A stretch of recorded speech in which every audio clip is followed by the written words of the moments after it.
You can't stop me now. You can't stop me now. You can't stop me now.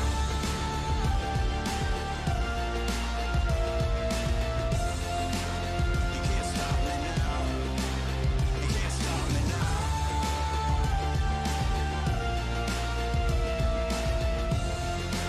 You can't stop me now.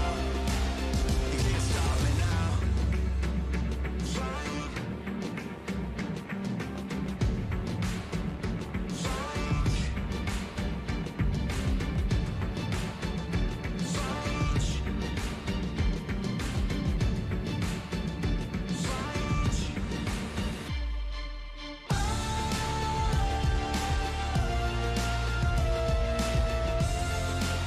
You can't stop me now. You can't stop me now. You can't stop me now.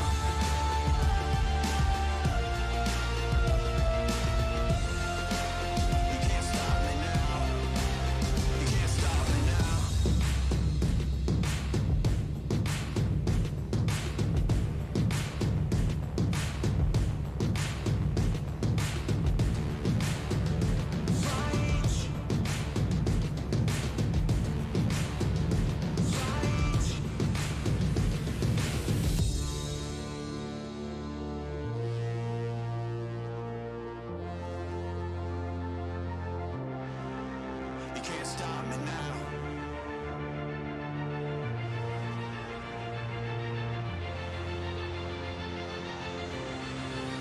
Can't stop me now. You can't stop me now.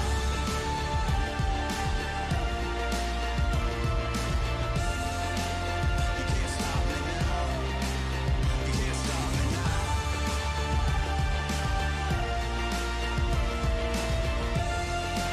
You can't stop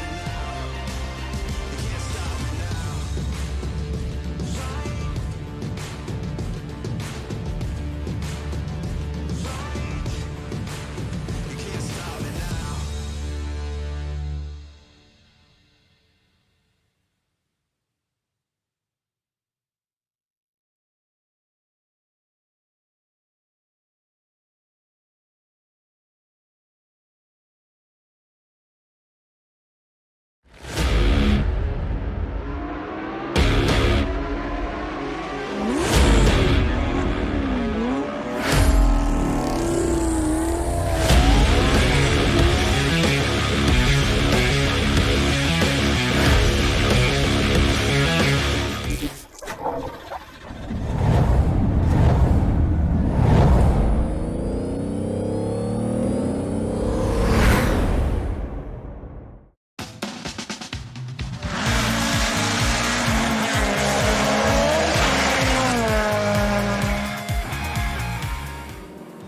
Good evening, everyone, and for the final time in 2022, we are live with the World Touring Car Challenge, and it's a special one today. It's the ApexTraxs Grand Prix, round 6 of season 3, and well, I'm joined by the one, the only Dean Biggles once again here with me this evening, and well, Biggles, it's gonna be a special one, this one.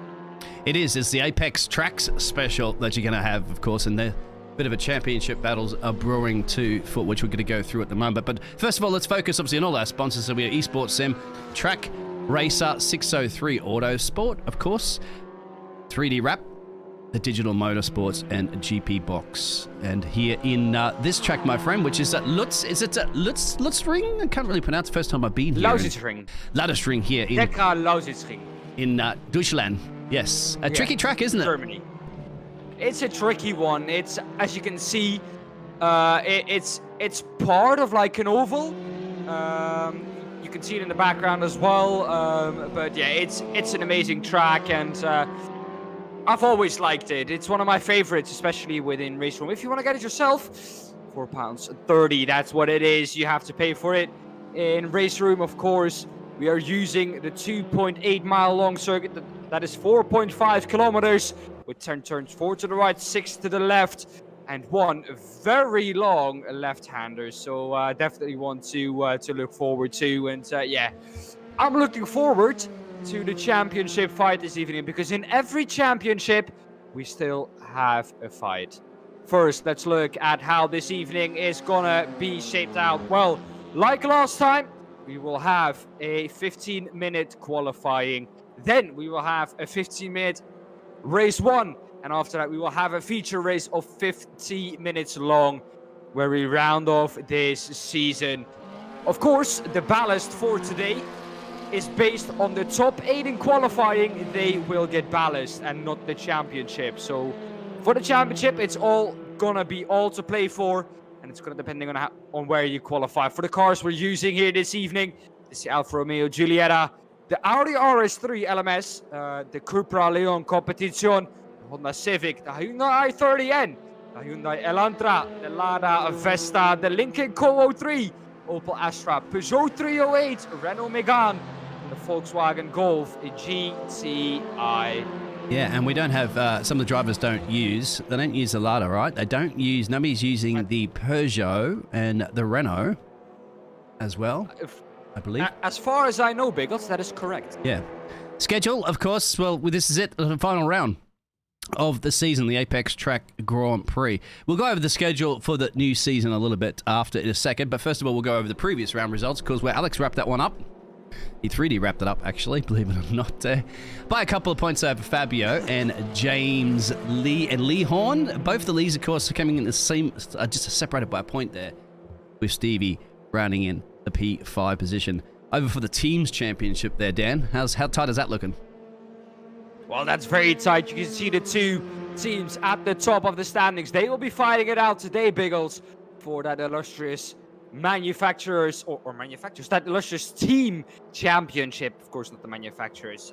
Viscas Motorsports is leading the way on 678 points, only 18 points behind that coming into this evening. We found ourselves Next Gen Racing Green.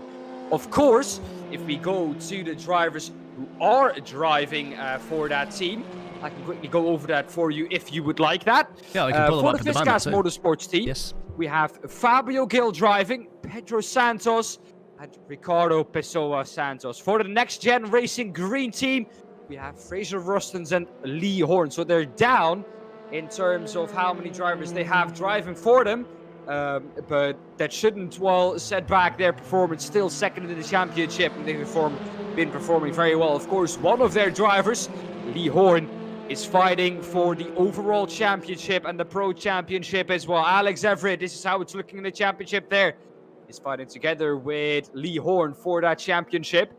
Mathematically, if I'm correct here, Fabio Gil still has a chance of taking the championship as well here, Biggles. So 3 people still fighting, although it is looking unlikely for Fabio Gil to still take that.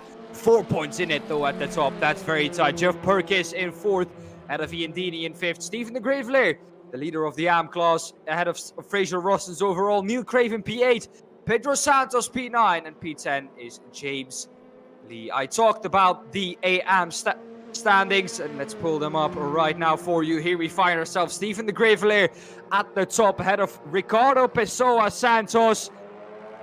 And if my quick maths are correct here, Biggles, if my school isn't letting me down, 36 points between those two. So it is looking, well, a little bit like Stephen de Gravelier already has it wrapped up if he doesn't do anything crazy here this evening. But we never know. It is the Crest Autosport World Touring Car Challenge, so you never know what can happen. Paul Hans in P3, ahead of Carl Smith in 4th. 5th, Roy Plumbers. 6th, Gabriel Lopez. Anastasios Georgiades in 7th. 8th, Craig Deakin, and 9th, we found ourselves Chris Banks, and 10th in the AM Championship, Rodrigo Portugal.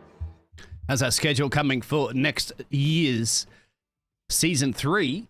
I believe we'll be heading into at that point, if I'm not mistaken. Anyway, entries are open on the 12th of January next year, and Donington Park, you'll be starting on the 9th of February. A couple of races back, of course, in the February and March. Bathurst, that would be fun. Biggles. Yes. Yeah, that's a great track. And as you can see, the World Touring Car Challenge, well, you can see it on your screen, will be going historic. We will be using historic cars, some DTM cars. I don't remember exactly which cars, but it will go historic. So I'm definitely looking forward to that one. But before we can look forward to that first round, the 9th of February at Donington Park, we Biggles have one more night of coverage still, and one amazing ApexTraxs Grand Prix to still commented on and to still look at for you at home.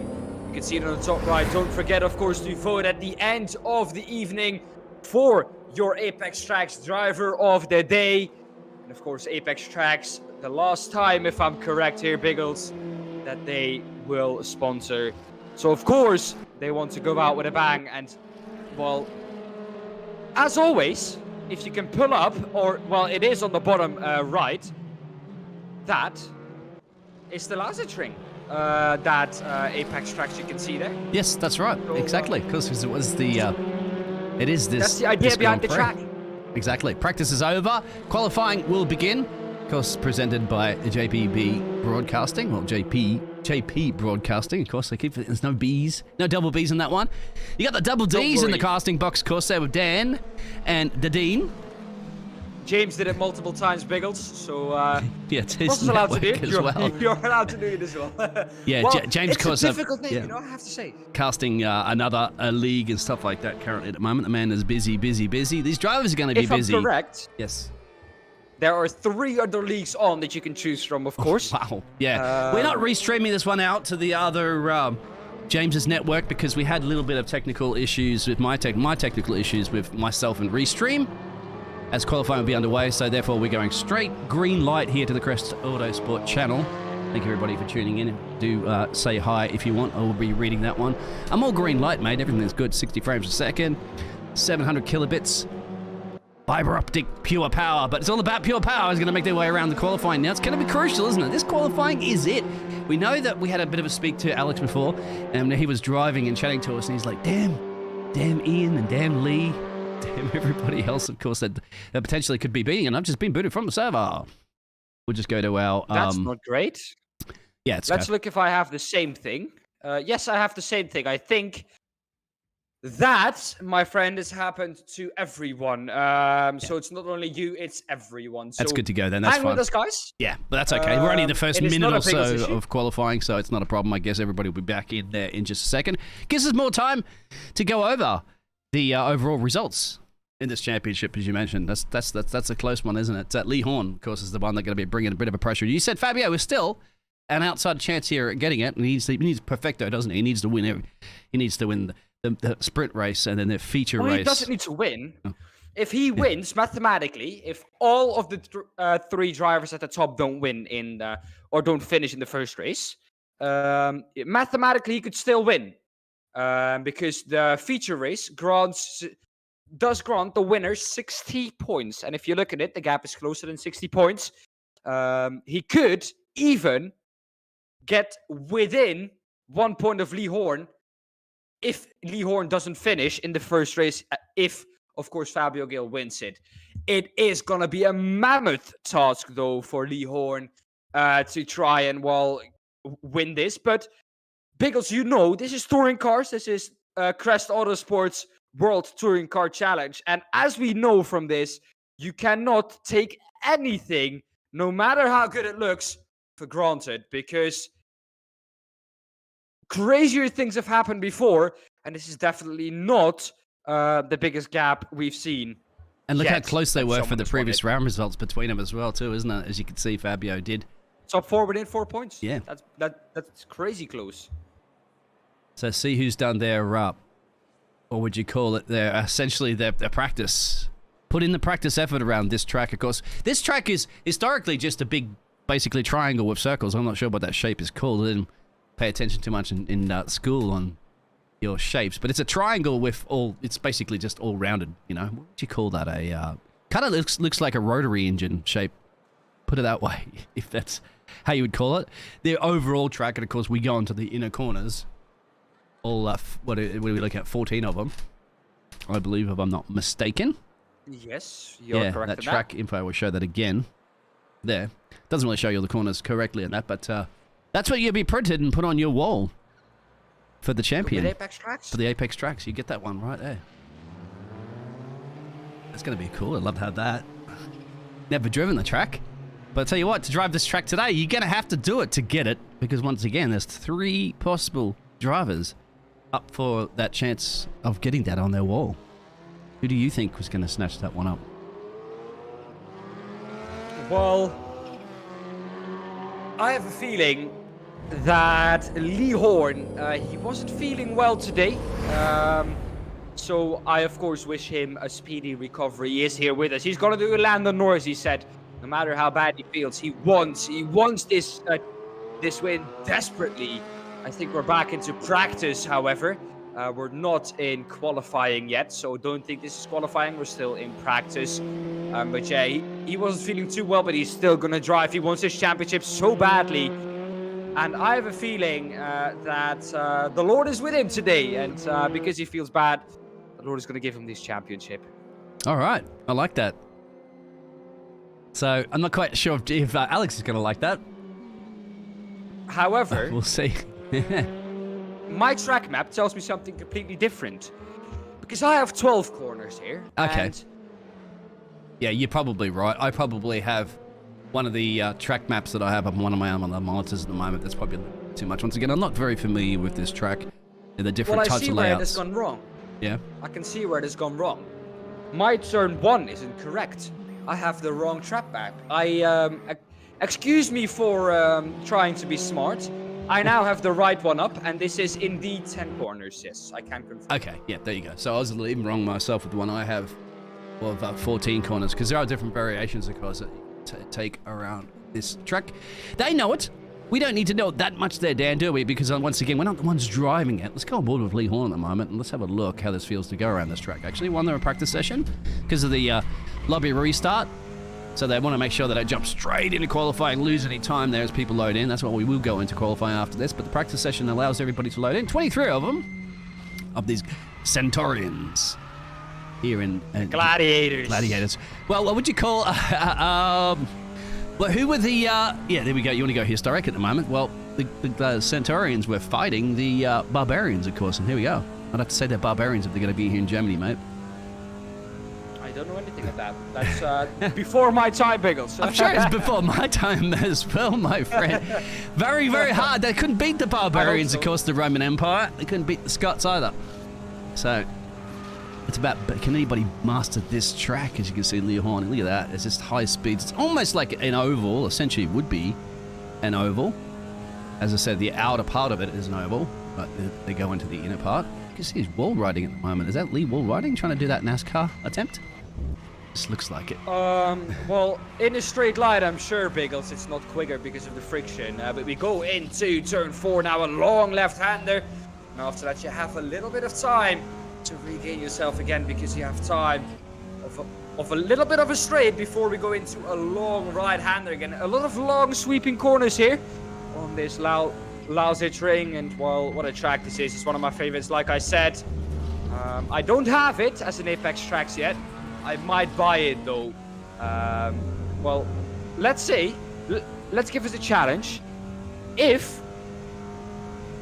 Fabio Gil wins this championship here tonight, I will buy the Lausitzring from ApexTraxs. All right, you heard that one live. There we go. Dan, you're going to have to share a photo of that up on your wall if that happens. And there you go, Fabio. So you've got a little extra motivation. Should have a little bit more motivation, of course, because unfortunately, won't be into the World Cup finals. Going to be a bit of a showdown on the World Cup final, is it? No doubt. And I tell you who's already going to win the World Cup, mate. It's already been done before in the past. It's going to be France. Can we stop? about the World Cup, please, because I'm You're still upset crying about- about the fact that Netherlands Hey, lost. I'm just telling you, every single time, every team that Australia has played in the group stages or gets knocked out in the 16 knockout, every team that beats us goes on to win the World Cup. That's what happened. One year, Germany. We played Germany in the first round. We got beaten by Germany. Germany won the World Cup. We got beaten by Italy one time. Italy won the World Cup. We got beaten by France. France going to win the World Cup. Just as the way it goes. Sorry to say it. It's just.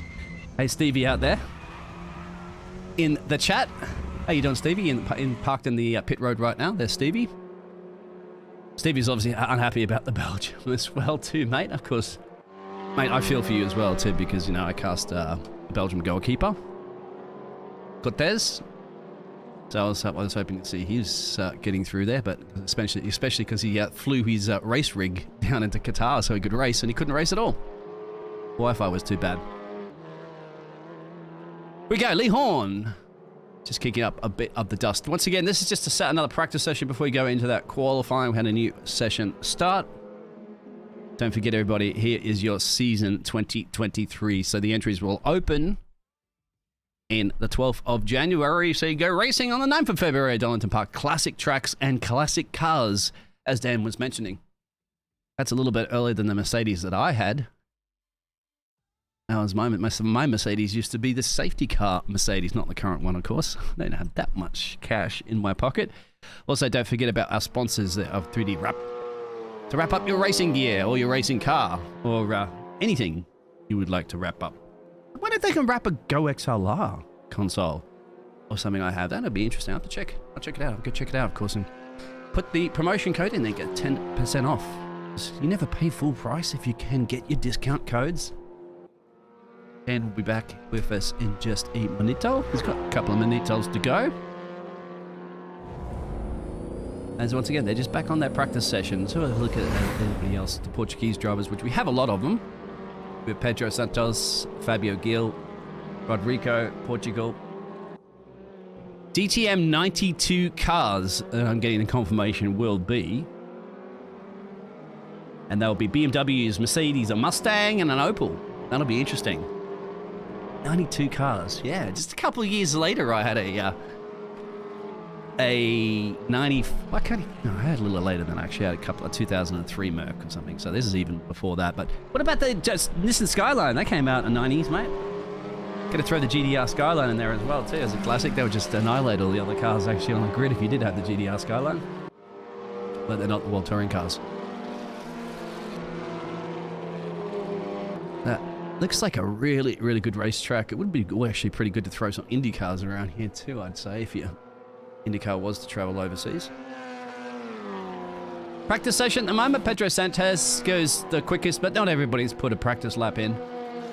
For the likes of Alex and stuff at the moment. They've already done a practice session before, so they're just having a bit of a relax before they get into their qualifying.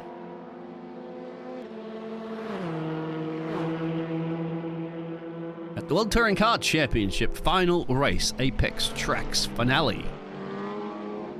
And just to show everybody the season that we've had so far, of course we started. What a season it has been. Yeah, all the way his band's back and all the way in Italy, my friend, and we even went to your neck of the woods there in round 3. Spa. How amazing was that? Not having to travel so far. Yeah. Yeah, would you have that? Which would the Dutch tracks would you get Apex tracks printed and put on your wall? Well, I already have the track we went to, Asse. Oh yeah, you did. That's right. But Zandvoort, I would love to, but I don't know, and you might know this, Biggles. If ApexTraxs does kind of a banking in that corner as well, because it does have. It does, because yeah. I would like a little bit of a banking in that corner, you know? Like the inside would be a bit lower than the outside. Not too much, but just a little bit to show that there is a banking there. I don't know if they do that. Maybe I can contact them about that. I think you're asking a little bit too. You're getting nitpicky on that one, but yeah, you never know. I mean, it's, you know, it has a depth. What is the depth of those ApexTraxs? Is it about a couple of centimeters or an inch if you're working? Yeah, about that. Yep. So I don't know how many exactly, What I do know exactly now is which cars we will be using for the upcoming season 4. We will be using the DTM 92 cars. So that's why I said it. They're going historic, and well, the tracks they'll be going to, they'll once again be closer to me, and they'll be even closer to me than they were when they were in the Netherlands. Yeah, they'll be going to Zolder. Thanks of Alex, of course, to convert that one, because I was looking at that picture, of course, there for the 2023 season. I'm like, they don't look like modern touring cars. That's because they're the classics. And as I was saying, Dan, if you missed it or not, they're missing the GDR Skyliner there. They came out about the 90s, mate, but I said it would probably blitz all those other cars. Too quick. I'm sure it would. It's an Nissan GTR, you know. Yeah, you'd have to add Toyotas and everything in there, of course. But this is all just a. But the Mustang, the Ford Mustang, that's an interesting one. Is it throwing an American manufacturer in there? You got the Opel that's German. Is it French European? And of course, BMW and Mercedes European. I don't know, Biggles, why we are looking at Lee Horne. And the overlay is showing us Pedro Santos. That's the false information. That is true. Here it is. I just corrected it right there. Lee looks like he's one of the first ones to go out too, mate. So we're going to have to see. He wants this so bad, Biggles. Absolutely. Dash cam. There we go. Would you like a lap around this track? I would like a lap around the track presented by Dan. Yes, I would. Well, we're going to do that then. We still have to wait before they get out of this section. Now we have a little left-hander, and then after this we have turn 8 and 9. Yeah, he's in a warm-up out lap. And that is a ride there, the spinning electricity wheel. What is it, the propeller wheel? Of course, can't remember what it's called. Anyway, you can actually attach yourself and then ride it. It's not a roller coaster or something like that they have at the track. Here we go, about to start. Dan, what can Lee Horne do? Well, and across the start-finish line, first, of course, we have that banked corner. Let's see if he can take it flat through here. Can he? Not quite, I think. No, that's not flat for Lee Horne. Not at all. You can hear the start of the car scraping on the floor of that banking. Not too much banking in there, though.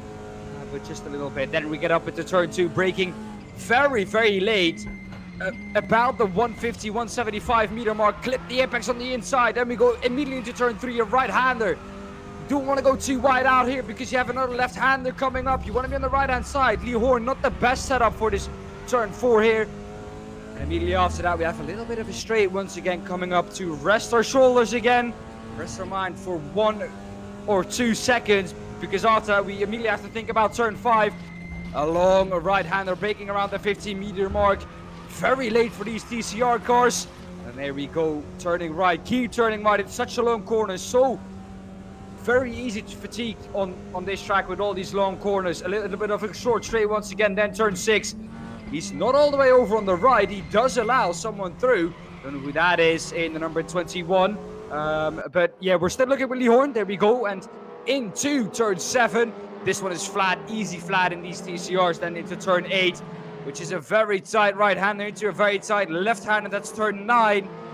Clip the apex, not quite. Goes very wide. Wants a good setup. Wants a good exit onto this straight, because this is all going to decide what he can do next lap. Of course, this is turn 10. He's going through now. And of course, we come back onto the start, finish straight. And that's a lap around the Prix Lausitzring.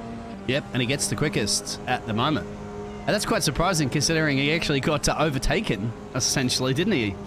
There before. Alex goes even quicker. He's the slowest at the moment. It's Yeah. James Lee who was ahead of him. Ah, was, yeah. Both Lees, so I was going to easy say. to mistake. Yeah, I'll forgive you for that one. Oh, this Fabio Gill, of course, and his teammate. And so I'm going to try to get a little bit of slipstream. Yes. Fantastic. The man who has such a tough job to do here this evening, such a mammoth task ahead of him to try and close down, which I think are about 25 points, or 35 points, excuse me, to well, the man in first in the championship at the moment, Alex Everitt, is at the moment in provisional pole position. It's early on here, qualifying times will improve, but so will Fabio Gill probably here, because I don't think he will leave it to that 142.087 he has down at the minute. No, not with Alex, just a little bit further and changed down the road there. They're working together as teammates here to try to get a slipstream, as you can see. All the Link & Co. Crest Autosports with ApexTraxs team cars there. Still, we got about half the grid. They're still yet to set some times. We know that Lee Horne's time was not good. 2.5 seconds to change down the road. He does not want that. Stevie, of course, that was in the chat before. Stevie's right there. He's at the back of that party. Of the AM class. Exactly. The AM class is the ones that they're battling it out for, as well as the team championship. But we do know that the Crest Autosport team probably is a little bit out of reach for wrapping that one up. The team championship's definitely brewing with a lot of the other drivers. Lee Horne goes quickest. Bang. There we go. As much as he wants it, Fabio Gil now down in P4. Could not improve last time round. And he's down in 4th place. Alex Everitt, James Lee, and Lee Horne are in front of him. So it's an all Lee front row at the moment. And look at that, Lee Horne going even quicker, Biggles, in Section 1. How quick can he get? He's got traffic bump. Is it going to help him? I think so. You should get that nice toe. We know that you bumping and grinding is racing and driving here in the touring cars. You see that a lot. Especially you have to bump and grind to get yourself an overtake done. For sure. He needs to secure this one. It's the battle of the Lees. It's been brewing all season, has it? These guys are practically inseparable, but apart from their name, that's how close they are. And it's good to see this continuous battle both between them. I'd like to see them on the front row actually going in this one with Alex nursing the background and Fabio Gil. What a showdown they're going to have into those turns with those 4 drivers. It's definitely worth, or it has definitely been worth the wait on this last round. Of course, we had 3 weeks in the middle where we had to wait, of course. And, well, after that, of course, we had 2 other races where we didn't really know who was going to be fighting for the championship. What we did know, though, was that it was going to go down to the wire. And down to the wire it did. And, well, it hopefully, Biggles, isn't going to be disappointing.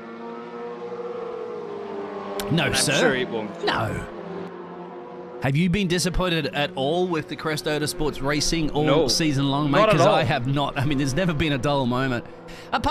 The only dull moment would be the likes of Alex gets up the road there and leads everybody by 8 seconds and stuff like that. Or obviously, because now we're having a feature race of 50 minutes, he could very much get up the road there and lead it by 30 seconds. This is why it's very, very crucial for these other drivers to make sure they get really good qualifying results, of course, and how they finish in the first sprint race because of that reverse grid scenario. They've got to be in a good position so that you can't allow someone like Alex to get all the way up the road there. He's almost impossible to stop, isn't he, once he gets that lead? Well, at the moment, he's doing a tremendous job in qualifying. Not feeling well, just a reminder for you guys, is Lee Horne, and, well, he's doing absolutely amazing at the moment. There we see Alex Everitt in the back of shot now coming through. What a camera shot this is. There he goes, Alex Everitt. And, well, what a drive this is. Look at this. What a beautiful camera shot on the curb here. Yeah, this is the static camera angle. Unfortunately, you can't use it too often during the race because you'll miss too much of that action. But during the qualifying, we can see it. Have a few of those little camera options. Look at that power slide coming out of the corner. I guess they're all going to be doing that. No, that was just the car that just went through there before, Alex. We saw a better. You were watching the race last week. I know, Dan, you weren't casting, but you watched the race last night, mate. There was some Tokyo drifting going on there in Japan. Yes, definitely. I couldn't believe some of those saves they did too. Yeah. I mean, like full on. I mean, we know the drifting's big in Japan, but guys, these touring cars are not supposed to be doing that, but somehow they make them do it.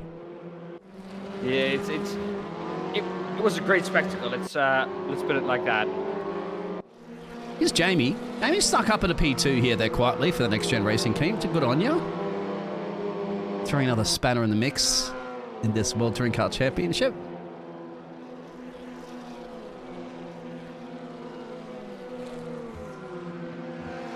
At the moment in qualifying, it's looking good for Lee Horne. He's at the moment almost 1.5 tenths ahead of Jamie Dory. Not someone who we've seen. Oh, there we go. Pedro Santos to the top. Wow. Not Lee Horne at the moment in pole position anymore. I wanted to say he's in pole position ahead of Jamie Dory. Jamie Dory, not the one we've seen up there too many times here this season. No, we haven't. Ross is pretty good there at the moment in P5. Nigel Stock. Here's the man that I love pronouncing his name, the Greek driver. Anastasios, yeah. Go for it. Yep. That's Go it. for it. That's his name. For the MM Racing team. Good job there. And now his second name? I can't read on my screen. It's too small. Could you repeat it for me, please, Dan? Anastasios Georgiadis. Dan's actually reading on a smaller screen than me. I just got away from that one with a bit of a drift.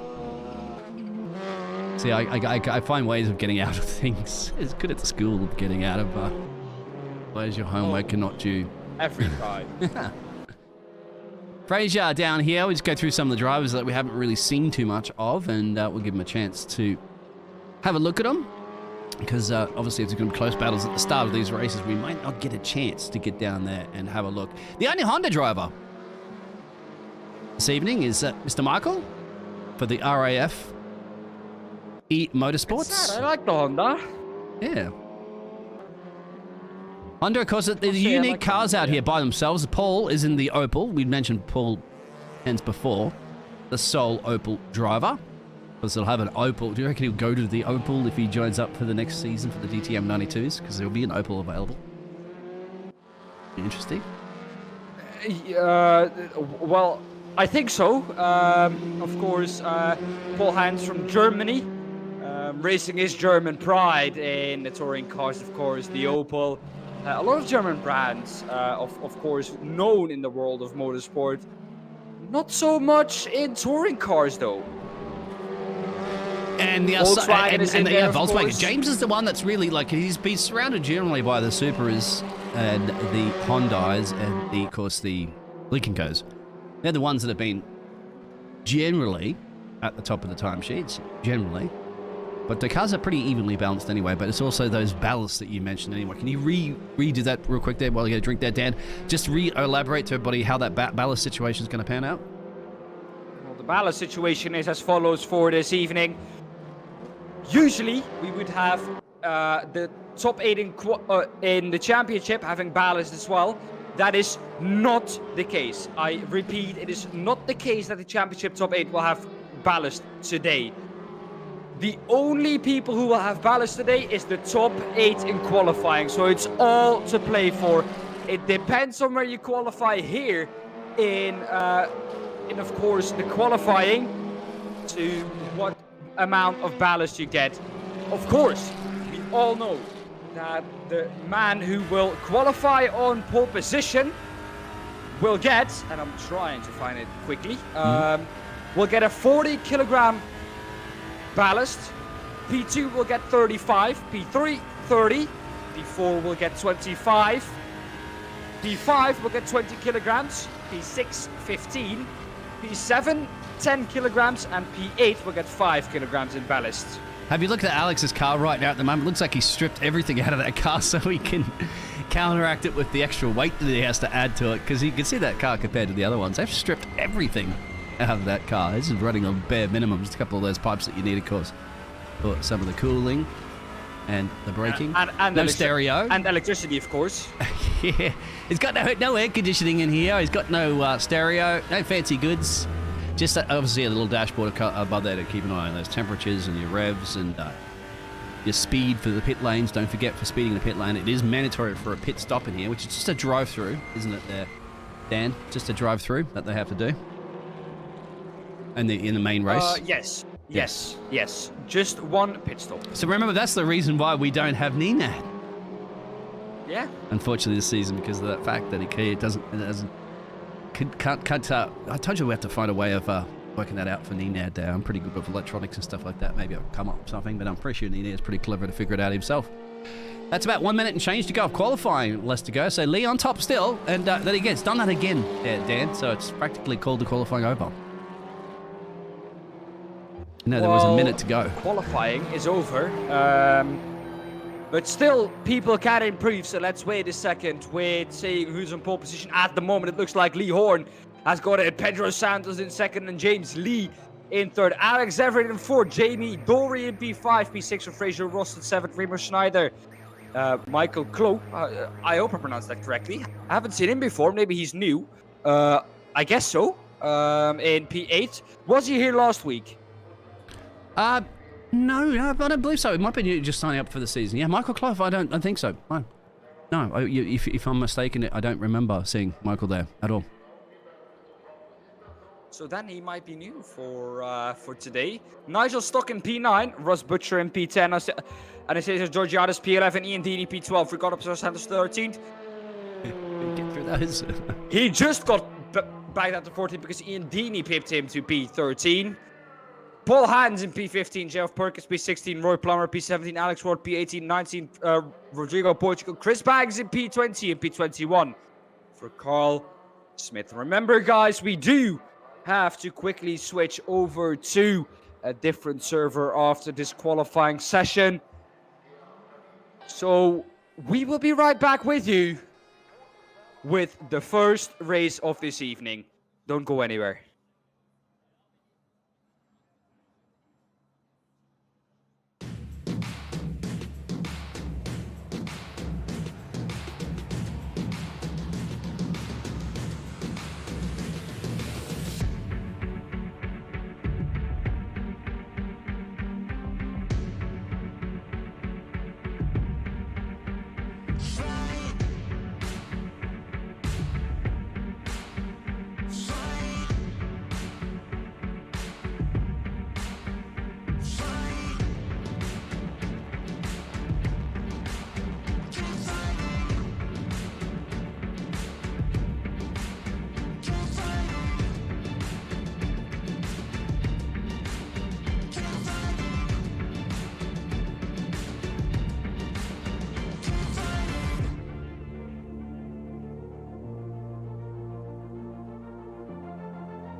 I can't stop me now. You can't stop me now. You can't stop me now.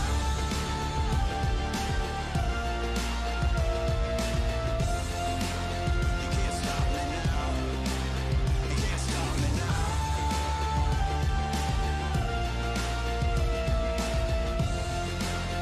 can't stop me now. You can't stop me now. You can't stop me now.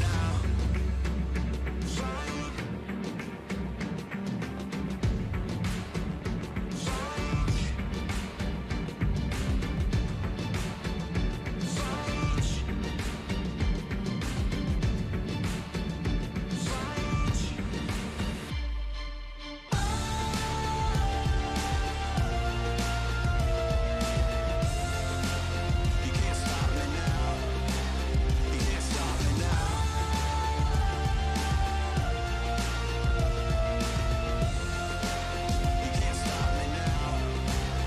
can't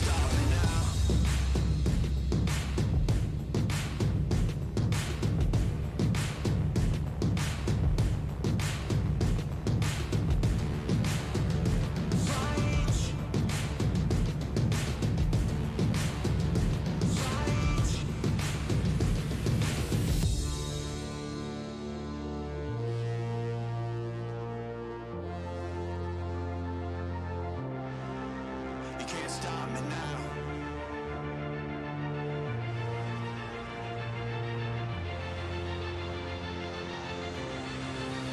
Can't stop me now.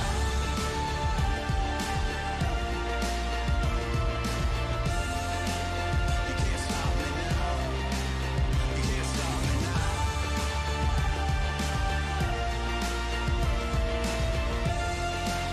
You can't stop me now. You can't stop me now.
Welcome back, everyone. We're back here at the Prix Lausitzring in Germany.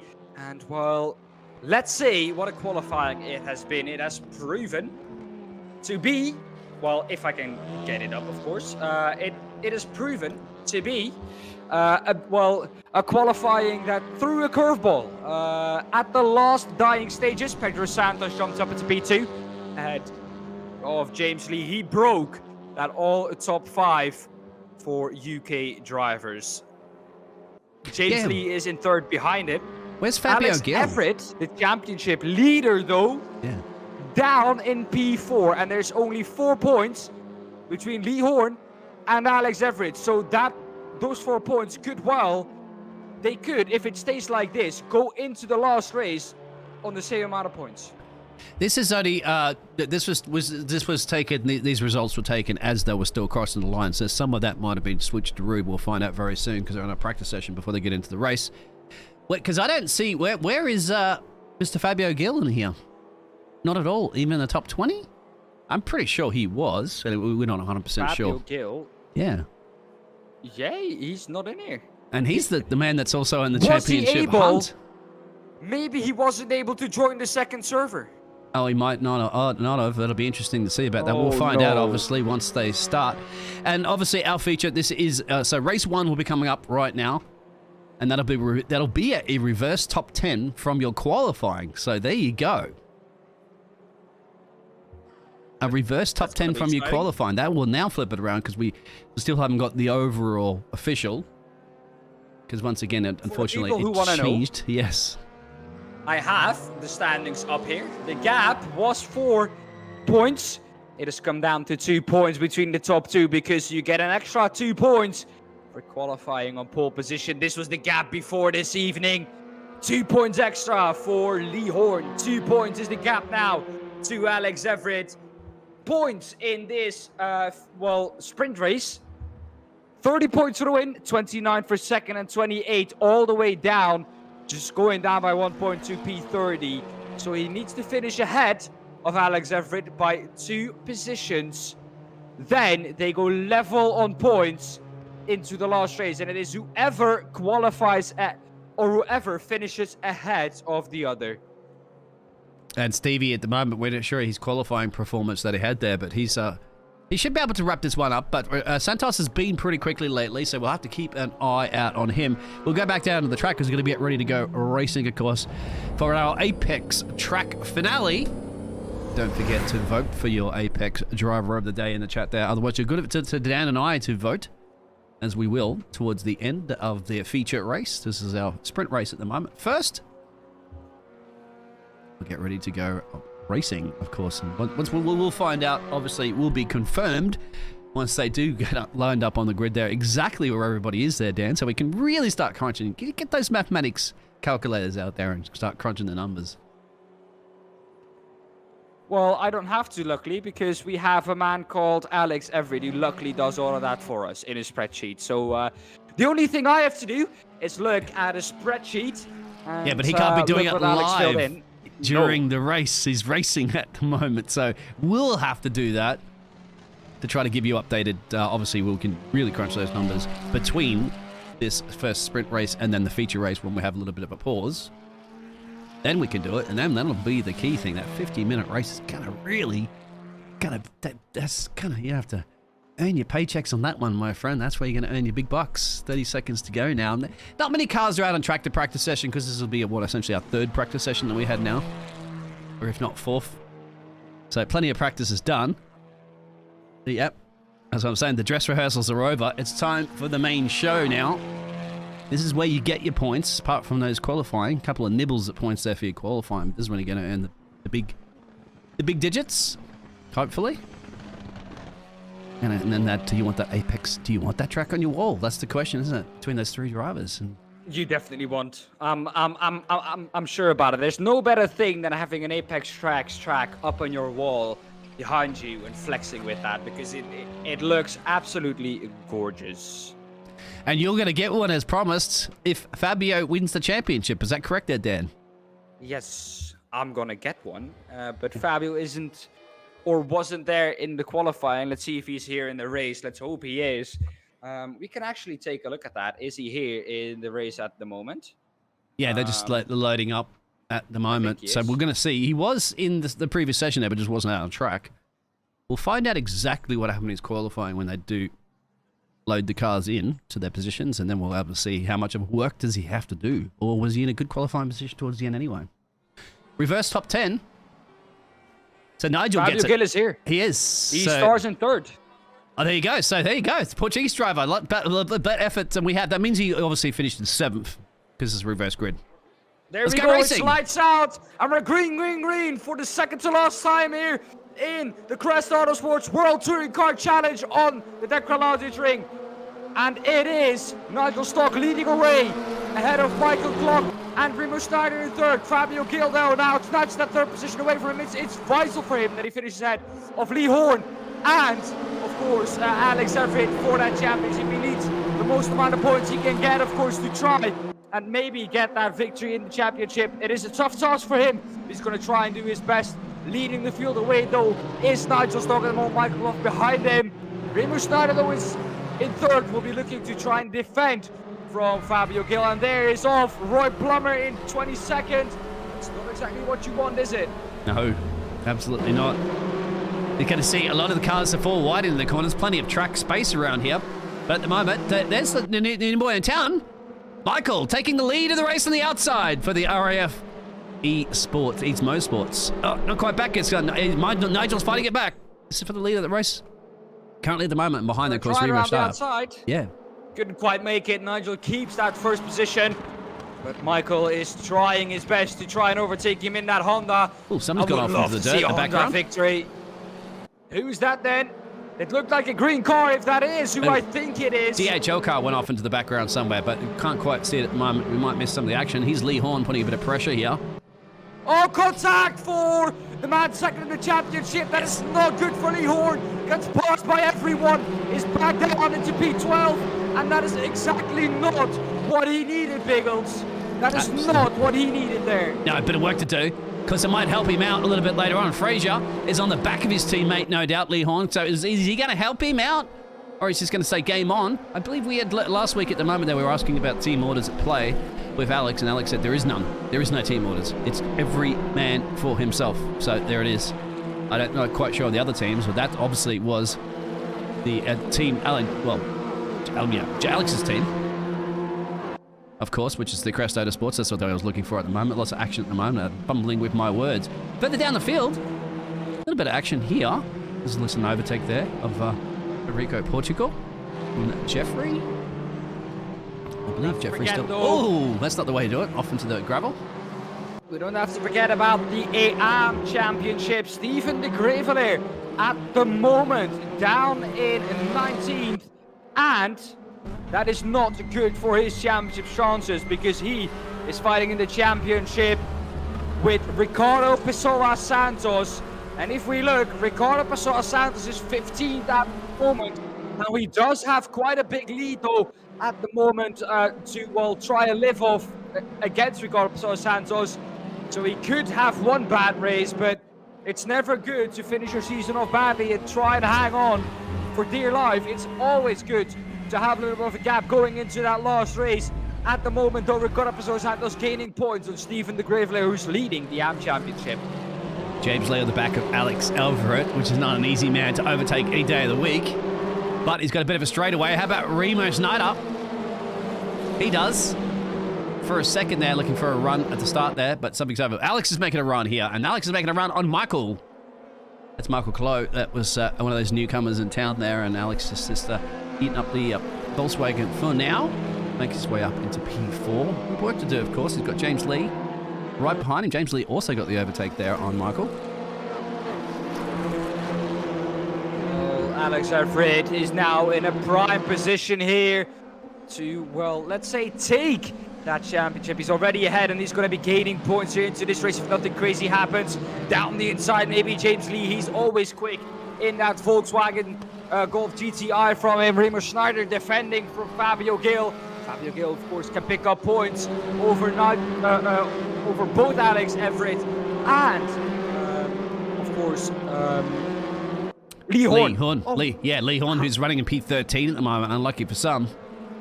Unlucky for him, especially when both of these drivers at the moment, Mr. Alex and Fabio, are running in P3, P4. Fabio has to finish ahead of Alex. He has to, doesn't he? I mean, in this race and the next and everything, he's got to pull out all the ace cards and all the magic tricks he can. But it's easier said than done to keep Alex behind you. Contact for Alex. Yeah.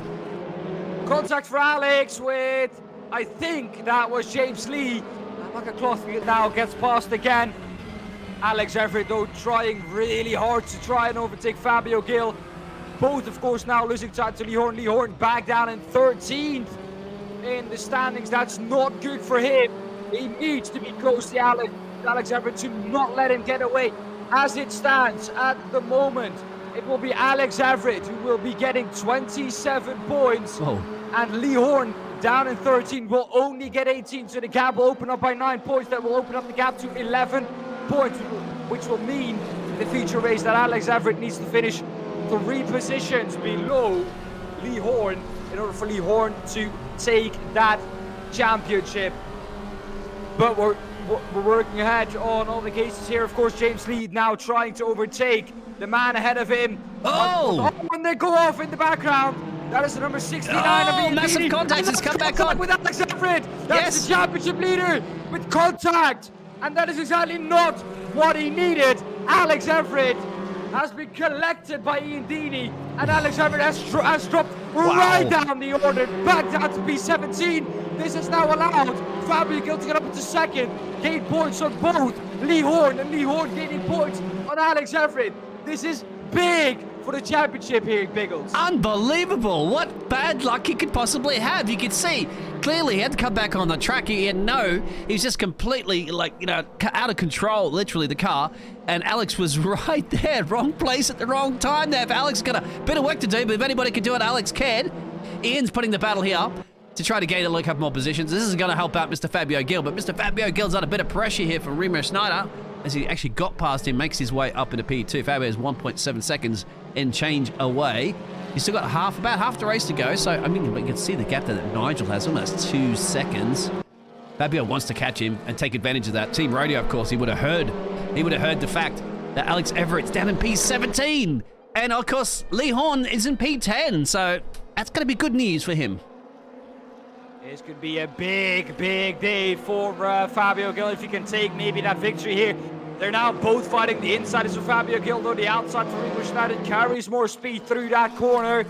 And on the exit, that is how banking works. It is probably going to be Remo Schneider taking up more speed. Fabio Gil, though, however, through that banking, got ahead of Remo Schneider, is now back up in second. That is exactly where he wants to be, gaining as much points on the competition as possible. Lee Horne made his move now up to P9. He passed Pedro Santos. His teammate probably got led past by Pedro Santos because he knows that Alex Everitt is now down on P17. If there's one man who can come back, though, from a setback, it is definitely Alex Everitt here, Biggles.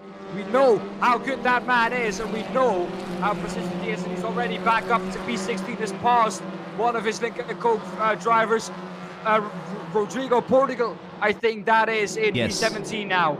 He has. And I wonder if Rodrigo just did that, probably feeling bad at the fact that something happened to his teammate and said, look, I'm not going to fight you. I'm going to let you through, even though there was no team orders to play between the teams. But you'd have to say, yeah, it was probably a smart move because I don't know if you necessarily want to be listening to the team radio from Alex Everitt at the moment because I'm sure there'd be a few and like that coming out of his cockpit right now. It'd be fuming, isn't it? He was trying his best. He was driving his chance up there to perhaps get at least on the podium. And then all of a sudden the car comes flying out of nowhere and you're spinning in the opposite direction. Yeah, of course, also damage there for the man at the moment in 16, I think. Probably a lot of damage there for Alex Everitt on the side of that car. It was quite a hard hit that spun him round. And of course, not intentional at all, I have a feeling, because, well, he was just out of control of the car when he went into the side of Alex Everitt. And I don't think you can blame him too much for that. Yeah, it just looked like the car was coming out of absolutely nowhere, isn't it? I mean, it had to go back onto the track, unfortunately. It's easier said than done to stop those cars, but that speed you're doing, and you're on the grass, man, you can even locked up completely. You're still going to slide forward. Here we go, bud. Pedro Santos. Lee Horne is also up further up the road there, making a bit of a run. Now, oh, no, not like that, Mr. Lee Horne. Not like that. Actually, Lee Horne got through. Who was it? It was. So it was our Greek driver, of course, that made a little bit of a Tokyo Drift style. And he gets the position to lead. He's P10 now. P10. Oh, and Fraser. another next-gen green driver gets past, and it says Rajat is back down to P10 now. Wasn't P8 just 3 corners ago. That's how quickly your momentum can switch. If you lose a little bit of momentum here, the whole field could get past you. This is Rajat is now defending basically from the man behind him, Pedro Santos. Ricardo Pessoa Santos though now up to P14. Stephen de Gravely back down on P19. Ricardo Pessoa Santos could pick up 17, and it will be Stephen de Gravely 19 with only 12 points. Drive-through penalty. Done. Alex Ward though Yeah. with a drive-through penalty, ignoring the slow down warning. That's never good there, and you don't want to see that, of course. That's a steward's decision. So a drive-through for Alex Ward. There you go. There, sorry, the next gen. So go team next gen. Well, none of the next gens have got a drive-through penalty. Look at Nigel. Nigel's really been kind of dumb. I've been very, very impressed with the way once he got that lead there. He just drove out of that corner of that other battle. Here's Michael and onto the back there of James Lee. Now James Lee, of course, in P4. He doesn't want to be losing a place as one of the cars are coming out of pit road. James doesn't want to be losing a place right now to Michael at all. Further back, this battle's still brewing, of course, for the other interesting part. But look at that. Ricardo, as you said, Peso, Santos, Alex Everitt, Steven, all crucial in their own intermediate battles, are all in not very good positions at the moment. With 3 minutes and change to go this race. First one, of course. How's that going to pan out for our reverse grid when it comes to the feature race there, Dan? There is no reverse grid in the feature race because the feature race will start from the result that has been there from qualifying. Fabio Gildo at the moment within a second of Nigel Stock, so he's been gaining and gaining and gaining. Can he make that pass? 3.5 minutes left. Here we have that battle. Behind him though, Remo Schneider has followed him together with Fabio Gil. They have both caught up to Nigel Stock. Remo Schneider though, he has to watch out. Alex Ward still with that drive-through. It's on your screen now, you can see it on the right-hand side. James Lee is the one at the moment in 4th position who's dropped down a little bit. He's lost a little bit of time to Remo Schneider. Ian Deeney as well. Of course, Ian Deeney will have some damage from that contact he, of course, made with the championship leader, Alex Everett. Stephen de Gravely, though, did he just have contact with either Carl Smith or Gabriel Lopez? I think it was Gabriel Lopez who was off the track there. And there goes Alex Ward for that drive-through penalty. Jamie Dory is the man we're looking at the moment. This is the fight for P12. Oh, behind this, we have Ricardo Pessoa Santos. Yes. In Hyundai. Ricardo a little bit further back on that one. You can see Jeffrey up the road. Try to put the pressure on. Still, it's about a second and change up the road for that crucial battle there for Fabio to try to wrap up this one, which he needs to. He doesn't. In 2 minutes and change, that's going to be very, very tough.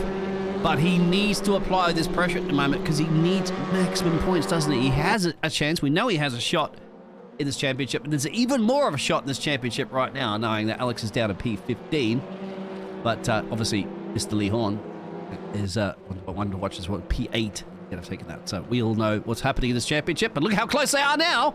But he's also going to worry about Mr. Remo Schneider in the background. Well, Fabio Gil, he's worked so hard to catch up to the teammate from Alex Everett. Nigel Stock at the front of the field. They were both there. Alex Everett got taken out by Ian Deeney because Ian Deeney was out of control of that car. Look at how fast that Hyundai is closing up through those slow speed corners. There's probably a better exit. And with the slipstream, could Fabio Gil do something going on to what will probably be the last lap? Yes, it will be the last lap. The white flag is out for these 3 drivers. For Nigel Stock, who will be leading this last lap, going into this last lap. The slipstream is there for Fabio Gil. Can he do something into turn 1? Not quite there, but he's quicker through that turn 1. There's so much slipstream through there. He needs to get a better exit to maybe try something into either turn 2 or turn 3. You can do switch back into turn 3. Where is he going to do it though, Biggles? Because he doesn't seem to be closing up here on these straights. I wonder if he's going to be happy for a P2 or not. But you know that the P1's up for grabs. It's the maximum points, maximum rewards, maximum risk too. Because any mistake right now, as we've seen in this race earlier from drivers, even a little mistake like that, you can be under pressure there from losing that P2 out to Remo Schneider. But no, he's hunting down that P1. But yeah, of course, you can go from P2 at the moment to P20 if you make a mistake. But you got to give it. You're a race driver. You're no longer a race driver if you're no longer going for a gap. And he's going for it. Well, he's going for it around the outside. There goes Fabio Gil. This is the last lap. Can he make that move? He also has to watch out because Remo Schneider behind him is lurking to try and maybe overtake him if he doesn't complete an overtake on Nigel Stock. There's Remo Schneider with the run. He has front row seats on this battle between Fabio Gil. Now he goes down the inside, around the outside, of Fabio Gil. Can he make that cut back? Now Fabio Gil has the inside for the next right-hander. I didn't expect Remo Schneider to put Fabio Gil under so much pressure and under a attack going into those last few corners.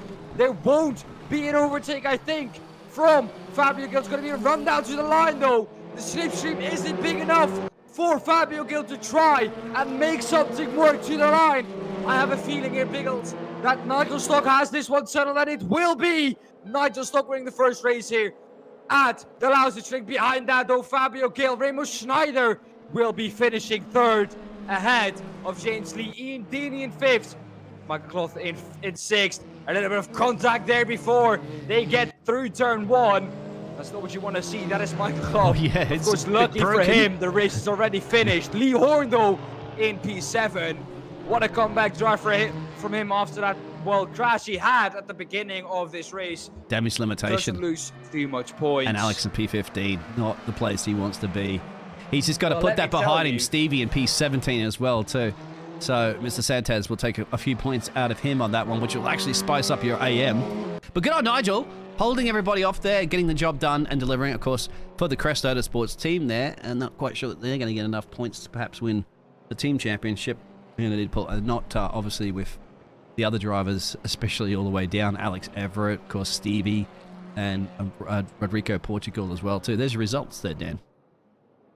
Well, there we have our results. What I can tell you right now is that Fabio Gil will gain 13 points on Alex Everitt, and he will gain, if I'm correct, 5 points on Lee Horne. So Lee Horne might be looking the best here coming into this last lap, or into this last race. Of course, not the last lap. Luckily, yet we have a 15-minute race ahead of us.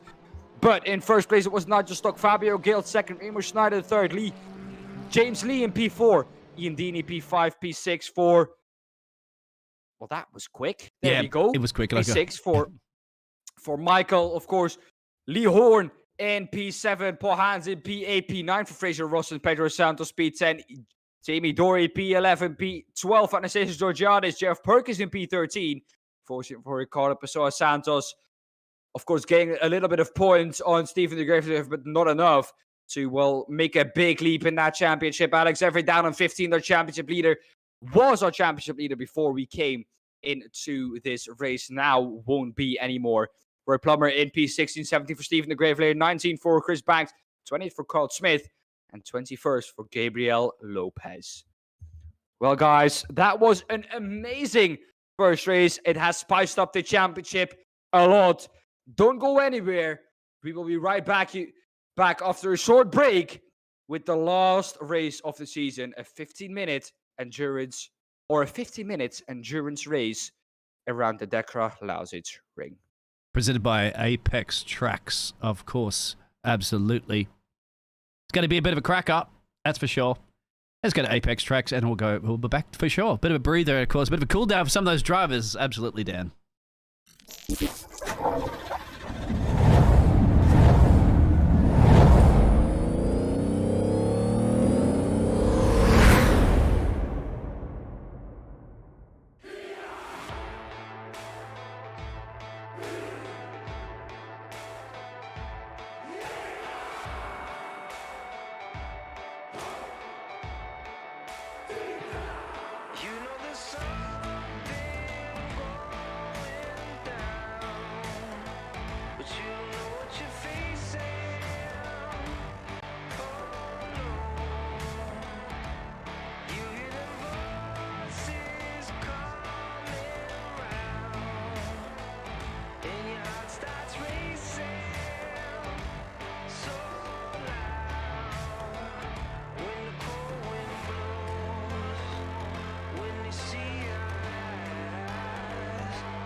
I can't stop me now. You can't stop me now. You can't stop me now.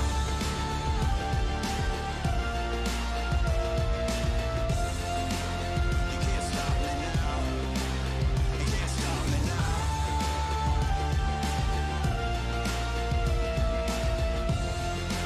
can't stop me now. You can't stop me now. You can't stop me now.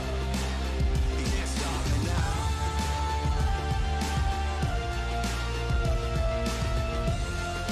can't stop me now. You can't stop me now. You can't stop me now.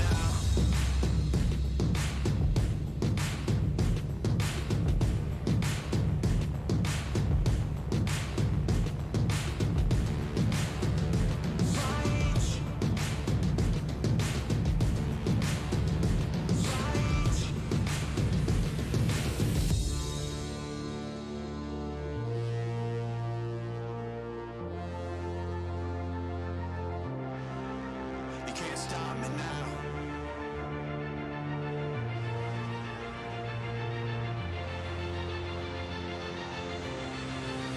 Can't stop me now.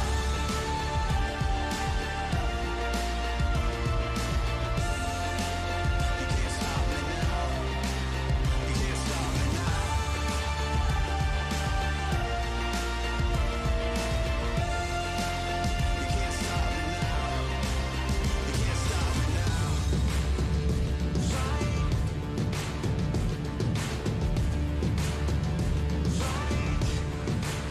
You can't stop me now.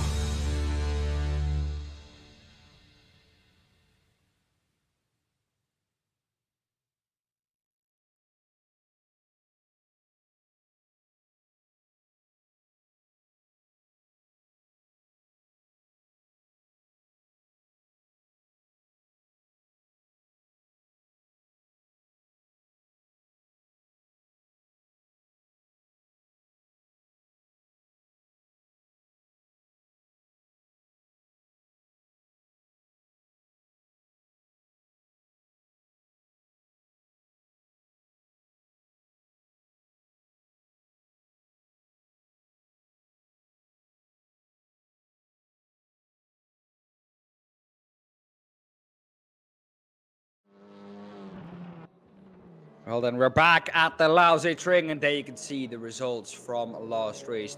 Those results mean that the overall standings look as follows. Lee Horne is in the lead of that class. This is, of course, how it looked before going into the last race. I have the updated version.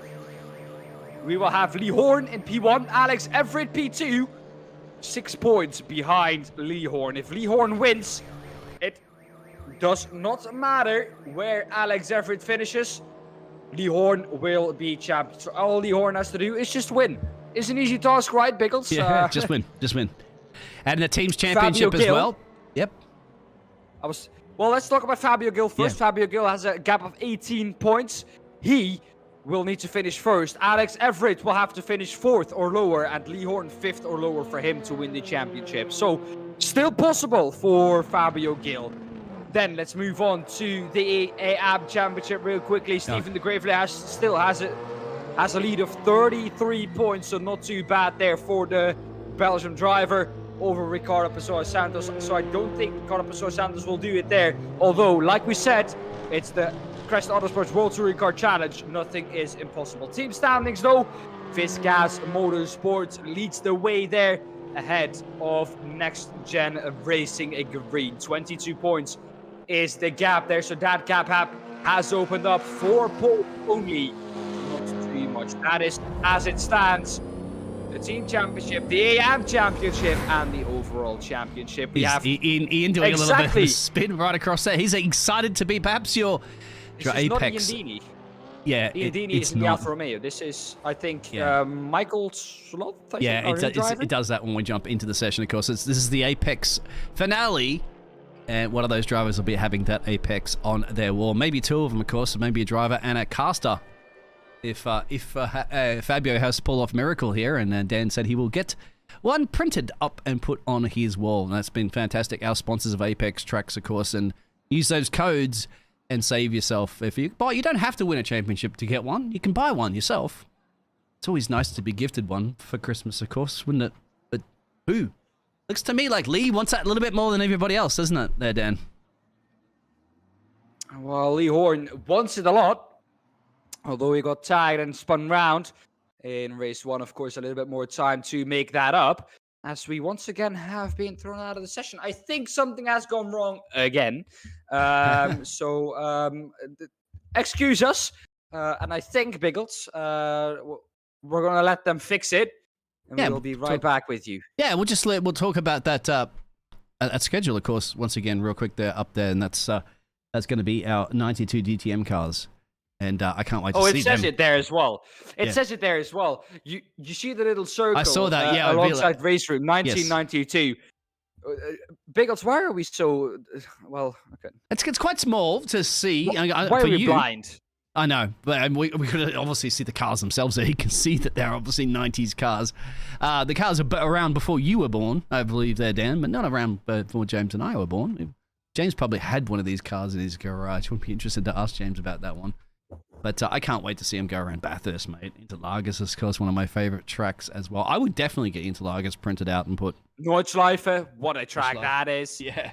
How many laps are you going to get around Nordschleife? I think that they'll be doing in... Whether that'll be a feature race or a sprint race, we're not 100% sure. Or a feature of the sprint racing series. That we'll have to clarify. That's all there, of course, if you do join Crest Autosports. All the links are in there. Give us a thumbs up, too, if you are enjoying the stream. Dan, I hope you are.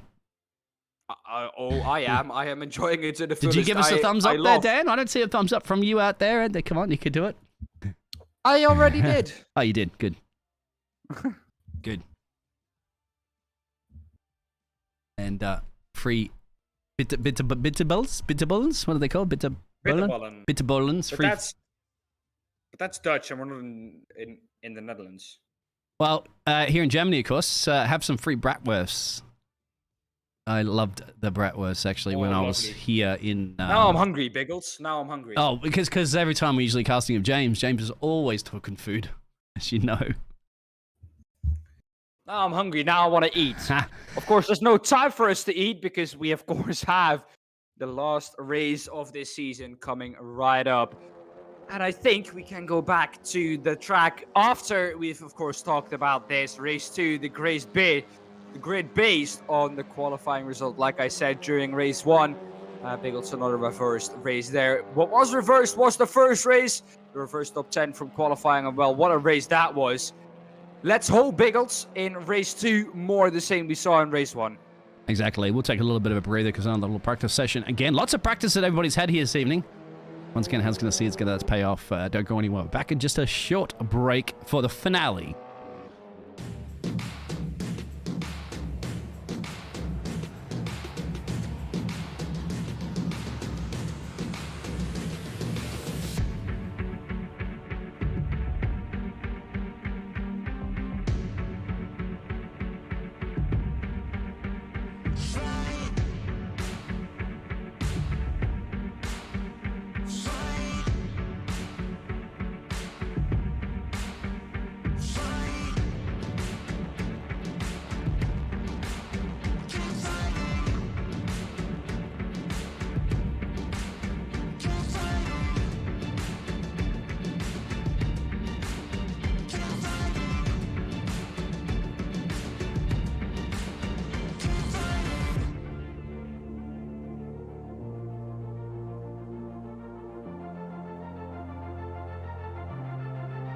I can't stop me now. I can't stop me now. You can't stop me now.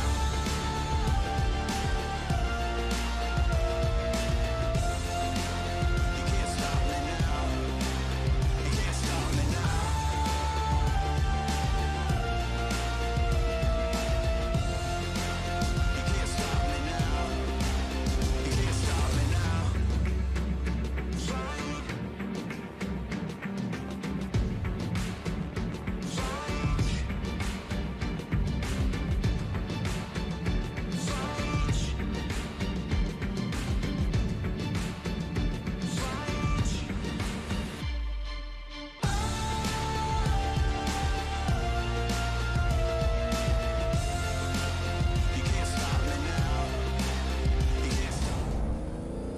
So there we go, just in time for race 2. We're back with the Crest Autosport World Touring Car Challenge. Almost too late there, but we're back for race 2. The final race of the season. Lee Horne, of course, starting away from pole position ahead of Pedro Santos. James Lee, of course, in third. Fourth is Alex Everitt, already coming through the field there. Of course, Alex Everitt needs to finish well here ahead of Lee Horne. Lee Horne doing everything this early on that he needs to do. We're looking with James Lee, who has, of course, that slipstream from Lee Horne ahead of him. Alex Everitt, though, drops back down behind Pedro Santos. Contact there between the two. And once again, contact for Alex Everitt. Once again, slows it down. Can he now maybe get through here and take third place? No, he can't. Pedro Santos, once again, is ahead of Alex Everitt. So far, so good, though, Biggles after the start. Elbows out, absolutely. You're not going to find an easy way to overtake around here this evening. And that's going to show you the indication of everybody fighting for a championship, fighting for their dear lives. They have to. Fabio Gil, of course, back here currently at the moment in P7. This is a full 50-minute race, so you've got plenty of time. Don't tell them. They feel like this is the last lap of the race, and that's what we like to see. It's exactly what we like to see, and it's what we like, of course, about this racing. It is as fierce as it has ever been. Of course, we're looking at the moment at Fraser Rostons, who's a P8, there's a crash behind. And with that as well, goes, I think, Nigel Stock in Lincoln Cole. Nigel. Yeah, there he goes in the background. Ian, I think it was, somewhere along the line. Alex Ward, of course, somebody off offered to the, yeah, that's Alex Ward, actually, the man who had to serve that drive-through penalty before. In the other one, but here's Ian and Nigel and Jeff. It's Ian, actually, and Nigel right next to each other. Nigel Stock, of course, that had won the first race. Fabio Gil further up the road there, making a run. Could potentially be up into P6 at the moment there, Dan. And he's chipping his championship hopes alive, but he needs a race win, of course. He needs a race win. And, well, what I think that Fabio Gil will want to do is try and slowly progress through the field. Doesn't want to push anything. He knows that he needs the other two to finish down. It isn't in his own hands, let's put it like that. The only one that has it in his own hands is Lee Horne. If he can finish in P1, that is the best he can do. But there we go. There it goes. Fabio Gil up the inside of Alex Everitt, and that is Alex Everitt down into P7. Yeah. How's that one? That's interesting, isn't it? Both in the championship. But Alex, once again, doesn't need to put up too much of a fight of that. And I wonder, you're going to think Alex is also going to be a little bit worried about here. And he's like, okay, this is a long race, okay? I can't be afford to taking too many crazy chances here. Because if I'm off and I fall all the way back, that could be game over for the championship. So, yeah, you know, you gotta see some elbows out. You have early, but I think not so much. I think they calmed down a little bit at the moment, they're down, and realised this is a long race. Lee Horne just needs to get up the road there, do what he does best. James Lee in P2. Once again, the Lee show up the top of the timesheets. That's because of their qualifying. This is based off. Stevie, of course, making a bit of a run here down here, Michael. I think Stevie, as we know, is good to wrap up this AM championship for sure. I think Stevie's got enough points, as you mentioned there before. Not 100%? Don't talk too early. Okay. 60 points available here. Oh, yeah, true. In this feature race. That's someone going off. I think that was the Honda of Michael Clough, I think, was that going off. Yeah. There we go. Stephen the Greenflake has got past. But an even bigger thing happening. Ricardo Pessoa Santos down in P22, 45 seconds back from the field. I don't know what exactly happened to him. Further up the field here, somebody making a run. There's Pedro, the other Portuguese driver, making a run on Lee Horne, the two British drivers. James Lee, sorry. Lee Horne's the one up the road. Here's Pedro. On the, what can Lee Horne do? He's gaining. Lee Horne looks good to take this championship here. He could dethrone Alex Everitt, and that hasn't been done many times. So, well, he said it at the beginning of the season. Lee Horne could be one of his main title rivals. Down the inside, though, goes Pedro Santos. Came from really far back. Couldn't quite make that move stick. Had to slot back in behind James Lee. Lee Horne, though, while 2.5 seconds is the gap at the moment, he must be flying there. goes Alex Everitt past Geoff Perkins in the Alfa Romeo. Don't know what happened to Jeffrey there. He's just allowed a couple of drivers through. Here we go, 3 abreast. Remo Snyder's always been in the war here for the Swiss driver. It's good to see. And imagine if Remo's, race results a little bit better. He's about 21st in the 21st in the championship. But towards the end of this series, he's really come alive. I would expect to see, look out for Remo Snyder, I think, if he signs up for the next season in 2023. Yeah, he's been proven really, really quick here at the end of the season. Had to get used probably to that Cupra. But of course, that Cupra he could throw it into the bin after this season, because of course we go to the 1992 DTM cars after this season. But looking a little bit further back in the field, I think there's a battle between Rodrigo Portugal and Anastasis Georgiadis, P12 and P13. There we have it. Anastasis Georgiadis just got passed by Rodrigo Portugal. Now the question for him is, what can he do? Drive to survive and not use the Netflix. Pedro Sanchez making a run on Remo. And if he does that, Fraser is just lurking in the background there at P7. Early days, of course, but one mandatory pit stop is required, which is just a drive-through. You don't need to service the motor vehicles. And that's it. So you got to time that one when you would like to do it. You can do it at the very last lap if you need to, as we've seen before in the past. But you can do it early. It's all about spacing your car on the track too, finding a bit of a gap there, and use that slipstream if you can, and maybe work together as teammates too and see if you can help each other out. And good to do that. Lee Horne still leading, lap 4.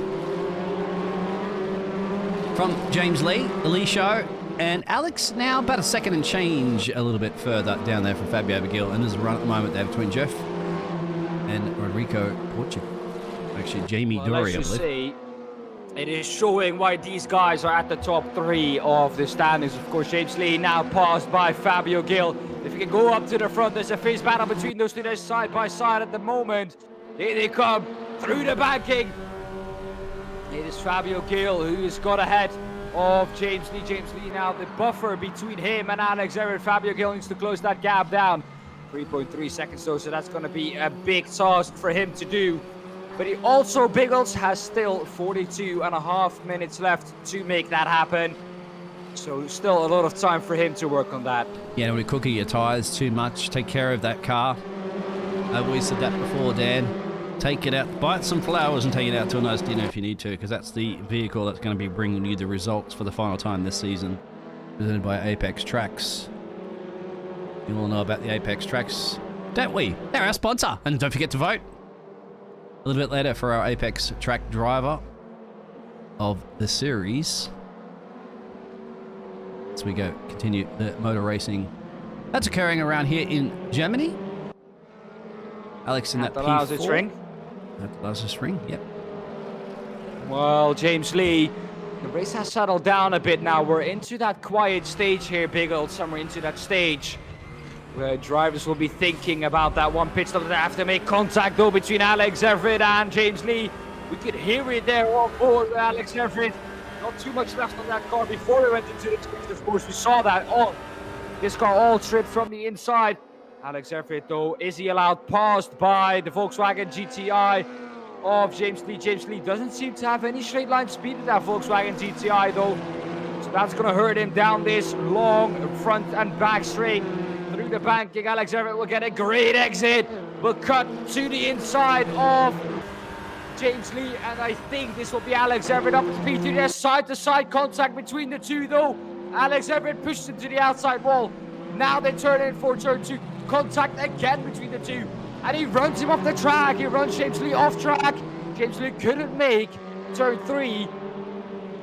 40 minutes into this, or 10 minutes into this race, 40 minutes still to go. And the top 3 in the championship is also the top 3 in this race. That's because Alex is trying to chase down Lee Horne, of course, the man that's leading the championship car now, after our first our first sprint race. And he needs to chase him down. So he's going to give it everything he got. We all know we went a little bit pearl-shaped when Alex, unfortunately, was collected by another car that came back onto the track there and destroyed his chances of getting as many points as he can in that first one. But that is not deterring him right now. Absolutely not, as there's another bit of a battle further back here between Jeffrey and Nigel. Perkins in P10 now trying to overtake Nigel Stock. Of course, Nigel Stock, it's vital for him that he finishes well, of course, for that team championship. So although his personal battles might be done, the team championship for him is still absolutely vital that he finishes ahead of both next-gen green Cupras.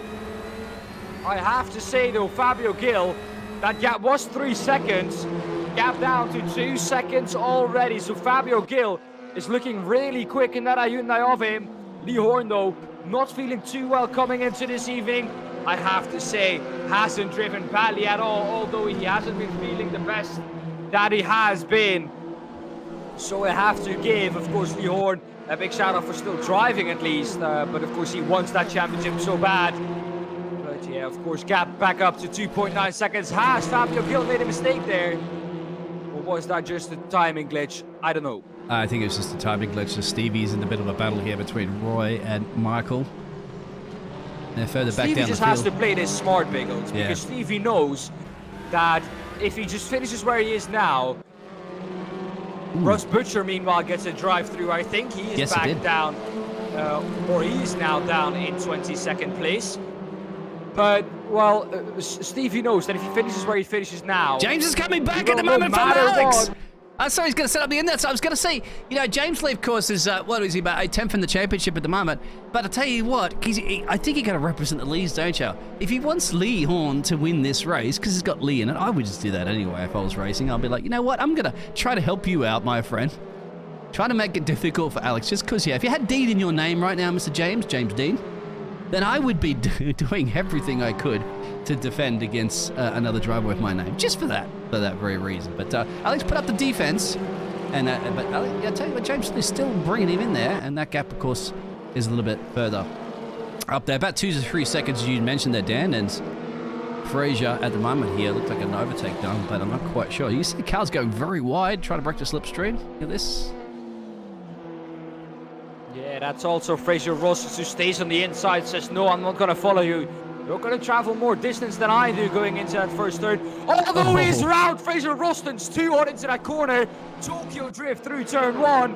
And that was a big moment. That was a big highlight of this race, I think. One of the biggest highlights in this race. How did he save that? Oh, you see it last week in Japan, mate. They were saving him like that too for now. But of course, it's going to lost a couple of positions. But it's good to see that Tokyo drifting coming out of those corners. Stevie at the moment is making a bit of a run again. As you said, he just needs to keep his head down and be crowned the AM champ. And look at that. Unfortunately, got Mr. Michael got a little slow coming out of the corner there and just caught Stevie off guard there. But Stevie's still pointing in the right direction. It's the direction he need to be pointing at here. Still now, we have entered the pit stop phase. You can see it. If there's a right tire, or on the right hand side of the timing tower, you can see a red colored square with a tire in it. If that turns green, that means that your driver has done the pit stop that he needs to do. If it is red, he hasn't done it yet, so no one, of course, has done it yet. It'll be interesting to see who's the first one to maybe jump into the pit lane. Will it be Alex Everitt? Will it be Fabio Gil? Or will it be Lee Horne? Maybe it will be Fabio Gil try something different. No, it will not be Fabio Gil. Lee Horne is the one at the moment still leading 1.6 seconds to the gap in the background. You can see Alex Everitt. He will be wanting to get closer to both of these two drivers. The thing is for Alex Everitt is Fabio Gil can catch up to Lee Horne and they start fighting. Maybe then Alex Everitt can start and catch up really, really quickly because they start fighting, and we both know, Biggles, that fighting is also losing time. Absolutely. Every time you see a couple of cars do that so far in the World Touring Car Championship season that we've had here at Crest Autosports, you've seen that. It slows you down and it brings everybody else into play. All of a sudden you have a 2-car battle that turns into a 3, 4, 5-car battle like last week as well in Suzuka. That's what happened. They started allowing everybody else to catch up there. It's great entertainment for us watching, no doubt. As this entertainment is great there Jamie for Dory, Ross. the first one to make the pit stop. Who, sorry? Jamie Dory, the first one to make that pit stop. Meanwhile, Ross Butcher overtaking Rodrigo Portugal. He has allowed him past. He's going to try and come back at him, though. Couldn't quite make it. This is Michael, though, making a move up the inside of both of those drivers. This is Anderson Georgiades making a move up the inside of Rodrigo Portugal. Rodrigo now dropping down the order really quickly. Lost 3 positions in the span of, what is it? 3 corners. There's contact between Rodrigo and Michael. Rodrigo goes back up the inside of Michael. Can he make it stick though? Because his left-hand corner is going to result into another right-hander, but he makes it stick. To Rodrigo says, no, I'm not going to be passed 3 times in the span of 3 corners. That's not going to happen to me. Yep, absolutely great, fantastic. I was going to say, Ian, let's go back to Ian and Pedro Sanchez here. There's somebody else is peeling into the pit lane just there.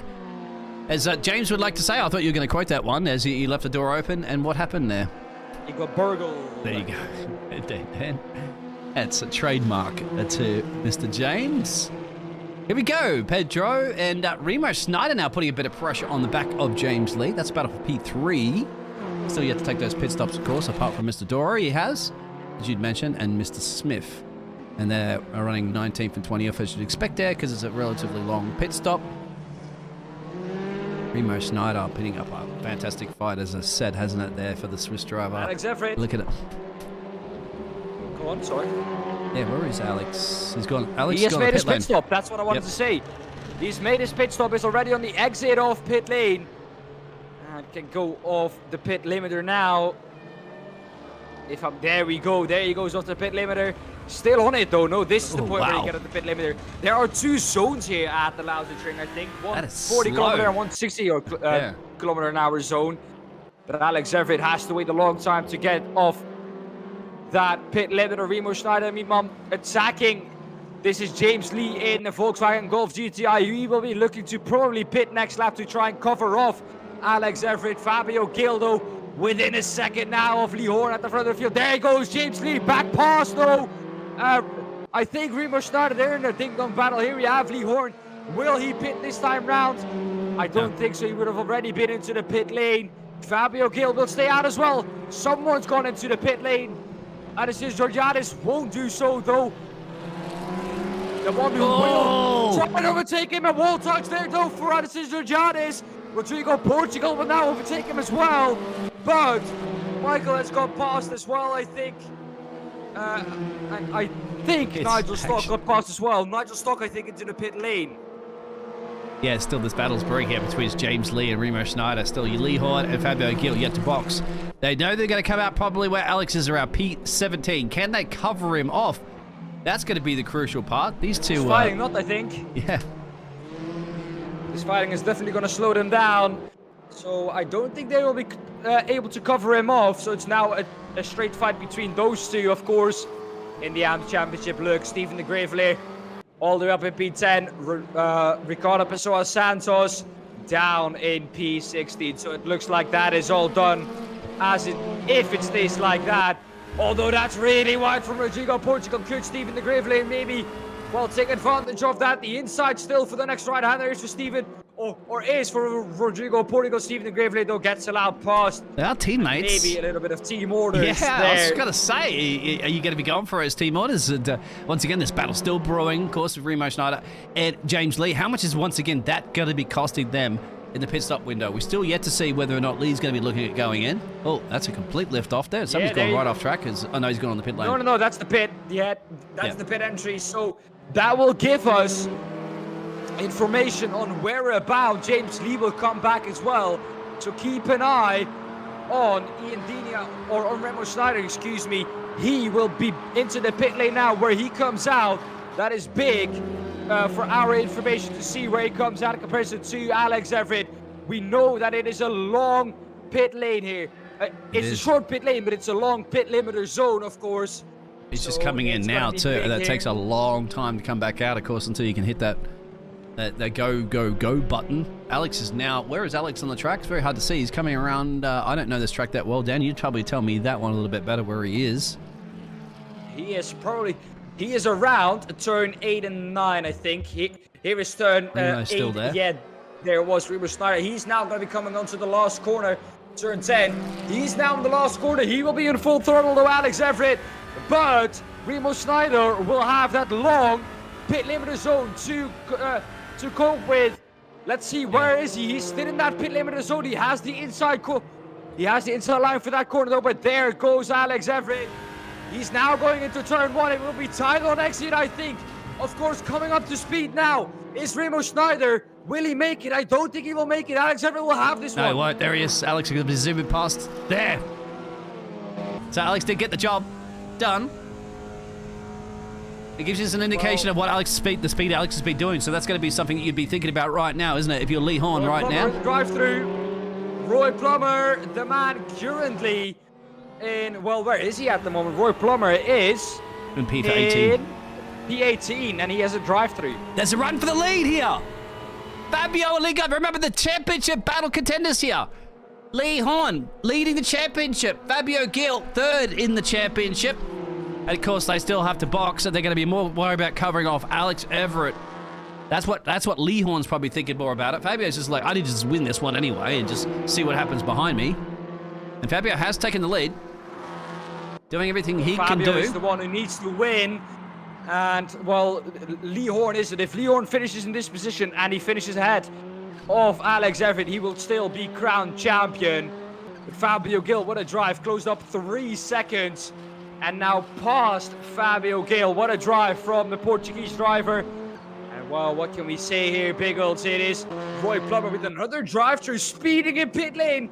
He has taken his drive-through, and he has immediately gotten another one. That is not what you want to see. Stephen the Graver, this is not what he wants to be doing. Yeah, Stevie, mate, you got to take it easy. Yeah. Exactly. You just need to finish ahead of Ricardo Pessoa Santos, and you're doing that at the moment by a big margin, by about 35 seconds. So he just needs to keep up the pace that he does at the moment. James Lee also in a drive-through, speeding in pit lane. That's big. Oh, there's James Lee coming up now. P3-4. James Lee is in 13 now. Came out of the pit lane. A drive-through for speeding in the pit lane. Rodrigo Portugal. Wow. Pit lane penalty, speeding in the pit lane. Everyone is speeding in the pit lane. Lee Horne and Fabio Gil need to watch out for that one. Yeah, I'll tell you what, Santa Claus has come here to the track in Germany. He says, okay, who's a naughty boy? You're not getting coal on your stocking, you're getting a drive-through penalty. This has got to be something at the moment that Fabio and Lee have to be noticing, right? Because you've got to think, okay, guys, we cannot afford to get a speeding in the pit lane violation right now. Not with Alex currently running in P11, making his pit stop. You can see Alex is the lead there of the mandatory pit stops. So you've got to be going through your head right now, isn't it, if you're Fabio and Lee? Like, you cannot afford to make these mistakes right now. You've got to make sure you get that car slowed down in time there so you don't get a ticket. And that ticket is going to hurt, as James Lee has to serve his. Another one. That's another one. Biggles, he's just been into the pit lane. Oh, it's all pole-shaped. No. This is the thing that you had kind of mentioned to me before with another league, with an iRacing thing. That occurred as well, too, didn't it? In that league, that 24-hour event or something you talk about, people were not paying attention in the speed limits and stuff, and they got hurt. They suffered big time the consequences.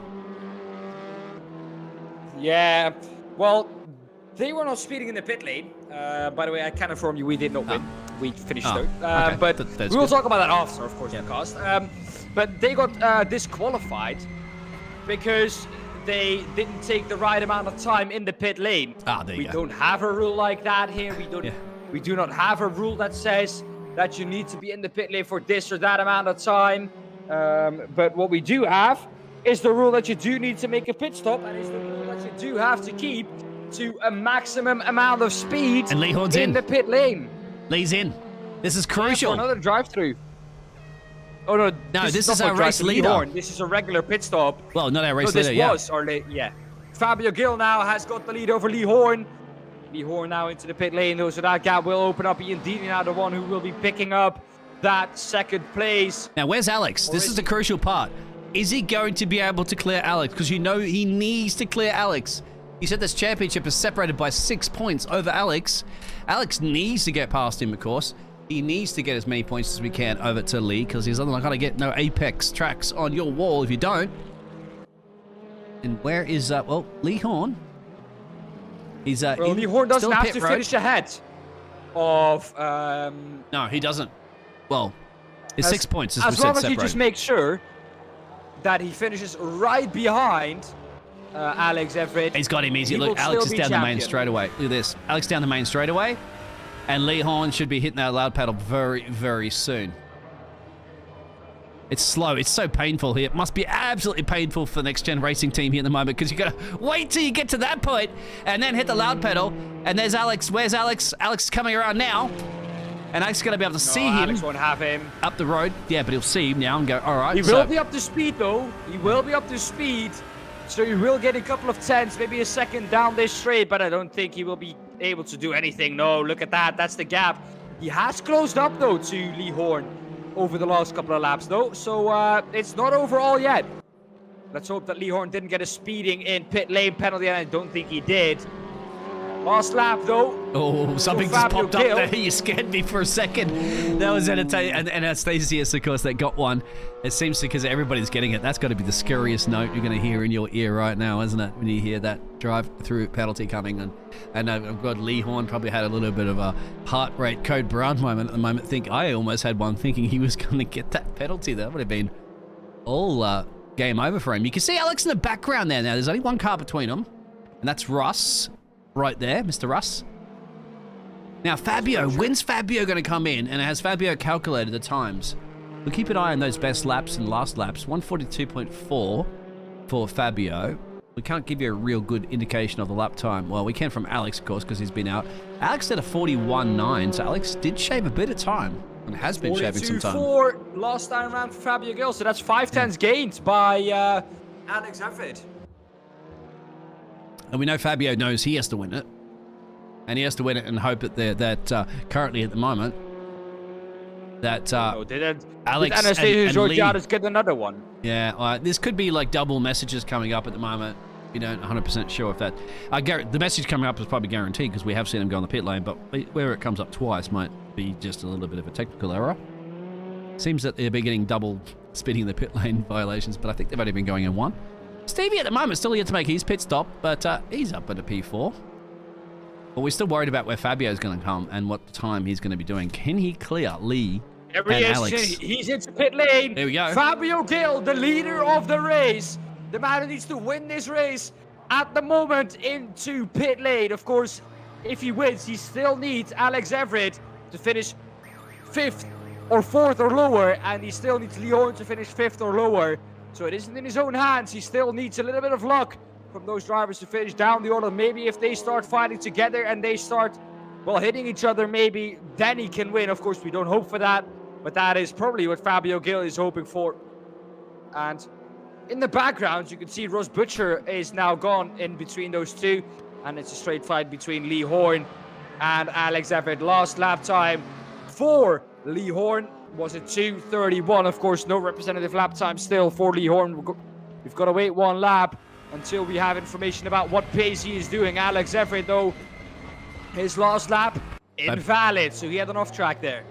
And Fabio's out. Ricardo Petasatas gets a drive-through penalty, I believe, as well, to join that club.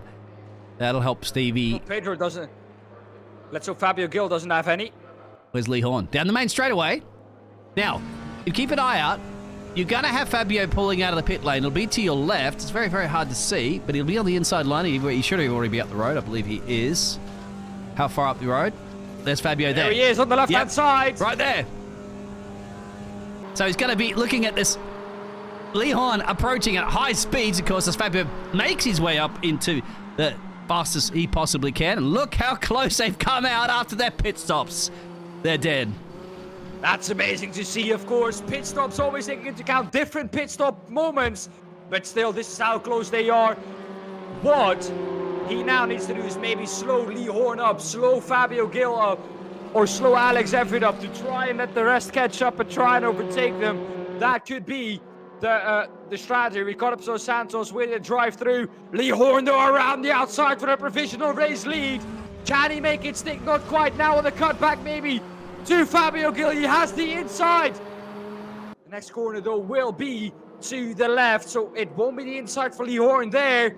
There they go, the inside for Fabio Gill. This fighting, though, is allowing Alex Everitt to get closer. This could well be a race that goes right down to the wire with the championship as well. This is the top two on the man at P3 and the man at P1 of the championship fighting it out at the moment.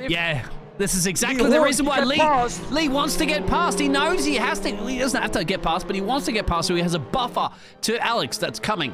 And Alex is coming fast as well. As you said, this is bringing Alex into play. It's going to be frustrating Lee Horne a little bit. Fabio's for dear life just going, like, I still want to win this race. Of course, those other drivers up the road there have to box. So they're going to be in the net lead of this race. You see Alex in the background there.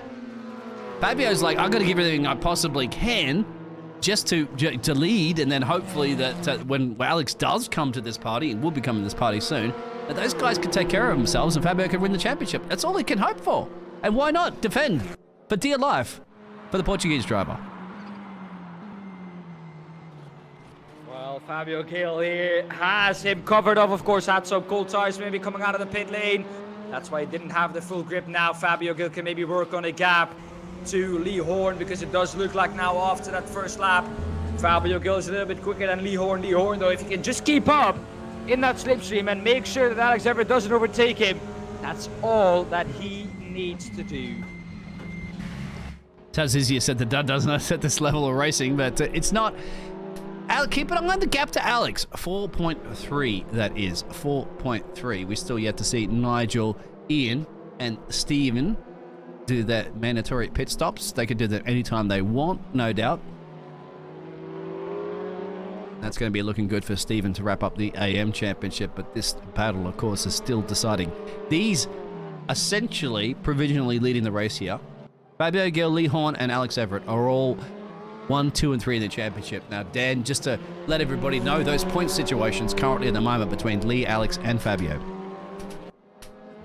Well, at the moment, it will be Lee Horne who will be taking the championship with, I think, if I'm correct, 11 points over Alex Everitt.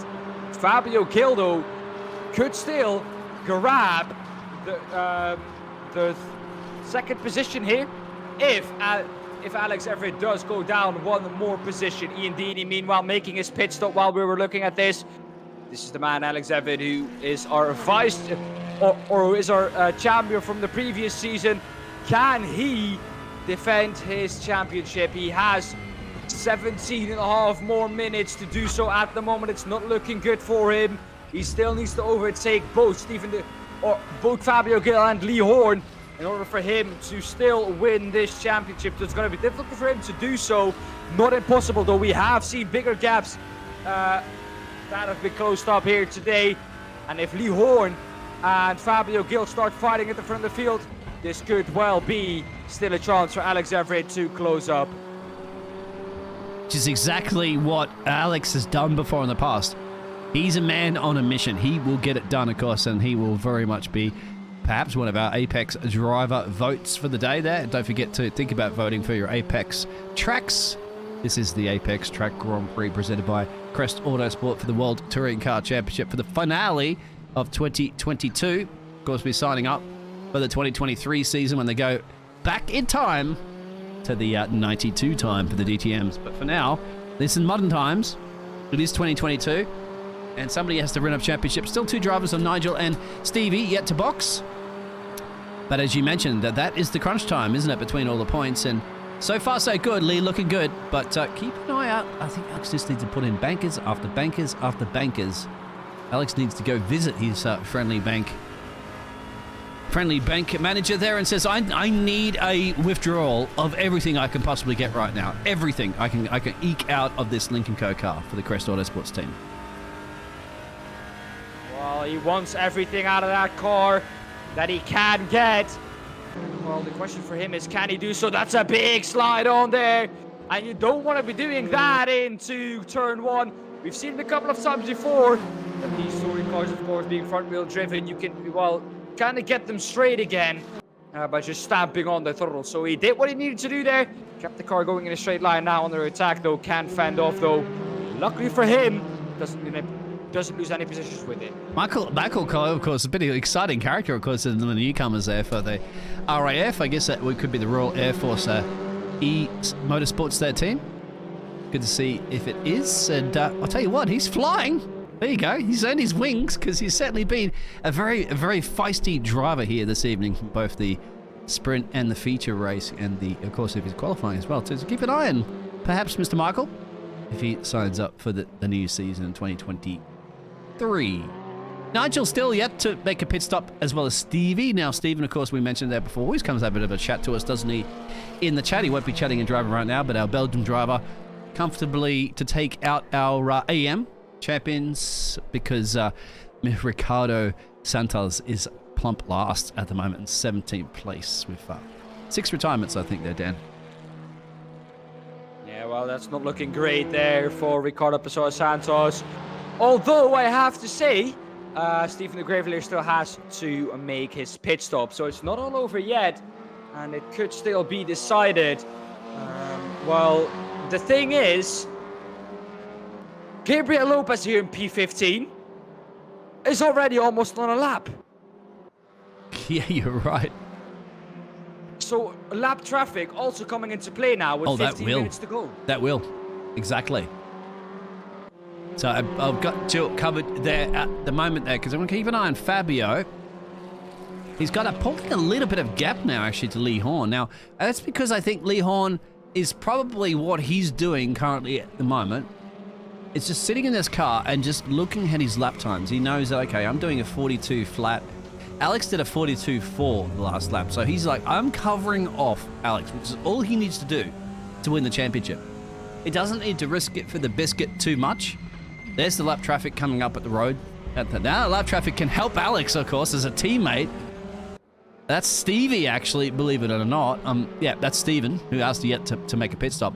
Now, Steven completely gets out of the way, actually goes in the pit lane right now. I was going to say, Steven could be a little bit of a playmaker for the Lincoln Co. teammate there of Alex and help slow him down. But I think Stevie's just decided, no, I've got to go in the pit lane anyway, and I don't want to be a part of this fight. We did say, Alex before said, there was no team orders between the Crest Autosports team. So I guess, a big moment there in the pit lane that we saw. Was that somebody burning, doing a burnout out of the pit as Steven comes in? I'm not quite sure who that was specifically. But yes, Alex now 5 seconds to change. So Lee Horne's just been covering off Alex lap by lap. This is increasing it. It was a 4.6, I think. It got close to about a 4-second gap between them. And now it's a 5, and Alex just knows that this is slipping away. This championship is slipping away from my fingers. He needs to push in everything he possibly can. Coming out of the pit lane will be Steven. Nigel there goes past, and Pedro Santos and Ian Dealey, actually, my apologies. Here's the teammates at the moment. So the privateer team, well, actually, not the teammates, of course. There's Nigel. My apologies, there's Michael. Michael once again. Michael Close back in all the action here this evening for our finale with 12 minutes change to go. Fabio Gil leading this race, which is all he could do, but unfortunately, his biggest problem, being 18 points behind Mr. Lee Horne in the championship, is that Lee Horne's behind him and Alex Everitt. So, he did everything he could do. Yeah, it's two people he can't do anything about are behind him. That's it. That's all you do, isn't it, as a race driver? You just win and win and win, Fabio. And I'll tell you what, it's got to come down to Alex. Is that what do you think Alex is going to be feeling about that first race, isn't it? That sprint race is where it all went wrong. Because if that was different scenario, this could be absolutely just a nail biter, probably a point or so between Lee and Alex. But at this point, it's not. Well, they both got unlucky. Of course, Alex was tagged by Ian Deaney, the man we see on screen now. And, of course, Lee Horne had his own spin as well. So, both of the drivers didn't really have a good sprint race. The only one who did have a good sprint race was Fabio Gil. Sadly for him, though, he couldn't make up enough points for him to just be able to win this race and be the man who wins the championship. But still, I think doing everything he can, and well, he can be proud of himself because, that's Ian Deaney with a lot of speed compared to Michael here. Can he finish that move off? I'll continue with my story in a second, but that is now Ian Deaney. Can he make the pass stick down the inside of Michael? Can he make it stick? I said it about 3 times now, and he can. There we have our answer. And Ian Deaney is back past Michael Clough. And well, let's just say, Biggles. Yeah, but he took so much more speed through turn 1. And has. I don't know where it came from, but that Alfa Romeo looks so quick. Well, Ian, of course, is fourth in the champion. Let's not forget about that. We were focusing on the top three because they were the ones that could potentially be battling it out for the championship win. But Ian obviously was out of the reach on that one, but he's fighting his way back. And Ian's put in a solid performance this season for the private air team. He's had one race win. Of course, it's been in one win club there, a couple of three top threes and a couple of poles. So he has the pace. It's just overall, of course, it's about getting the job done. But once again, he's the sole, not the sole, of course. Jeffrey is also the Alfa Romeo. But you got to think about Fabio here, mate, because Fabio's done everything right he needed to do. Everything today. He's done right. Well, what I just realized here, Biggles, is the fact that Ian Deeney could have been overtaken by Geoff Perkins. But Geoff Perkins is down in 16. That gap was 1 point only. Other battles that we still have is Pedro Santos to James Lee. James Lee, of course, had that drive-through. Pedro Santos is the one who, at the moment, would take yeah, you're right. P8 in the championship because that gap was only 2 points. 1 point between Ross Butcher and Paul Hans. Paul Hans in the Opel all the way down in last. Pedro, and the other driver, he is picking up those points as well. So, what is happening here then? I think there's a little bit of a problem with Pedro Sanchez because he's driving underneath the track. I was wondering why he was just missing on the track there. So, yeah, that's just a little bit of one of those cameramen playing tricks with us there, Dan, making sure that we're sharp here for the ApexTraxs finale. Fabio Gil will go back on board with, is looking pretty solid again. Yeah, because James Lee's out. And you can see the drivers from 18th down are out of this race. So they're not going to be finishing with any points whatsoever. And that's going to decide a few of those other points playing positions. How about the team's constructors as well? I'm just curious because what have we got? We have, obviously, it was close, wasn't it? So the 22 points for the gap. The Fiskars is Fabio will probably look to take this race win. How would that pan out? And he's got Lee Horne, of course, in P2 there for the next gen racing team. So how's that going to calculate there, Dan, if you crunch it? Well, if Alex Everitt is now behind Lee Horne, and if I take a look, of course, for the next gen green racing team, it is Fraser Rostons and Lee Horne. Fraser Rostons, at the moment, is down in, well... He's out of this race. He's out. So I have a feeling that Alex Everitt is still going to win. Or Alex Everitt. Alex Everitt is still going to be the one taking up the team championship, the Fiskars Motorsports team. Alex is in the Crest Autosport. You mean Fabio? Oh, yes. Fabio Gil will still, no matter what, pick up the team championship with the Fiskars Motorsports team. And that's also the two reasons why we realized that Fabio wanted to win this, because he went out and hoped that everything goes pearl-shaped behind him. But then by winning it, you're wrapping up the constructors. So good teammate for him, as you can see comfortably there. 7 minutes and change to go. Well, the gap to Alex is about 5.8 now to Lee Horne. So he's not making the gains that we've seen before from the Super Alex. Well, if we go off lap times really quickly, here are your last lap times. Last time round, the lap time for Fabio Gil at 141.9. Lee Horne at 142.2. And Alex Everitt at 142.4. So going down basically in 2/10 once we go further down the field. The one actually gaining on Alex Everitt now is Remo Schneider.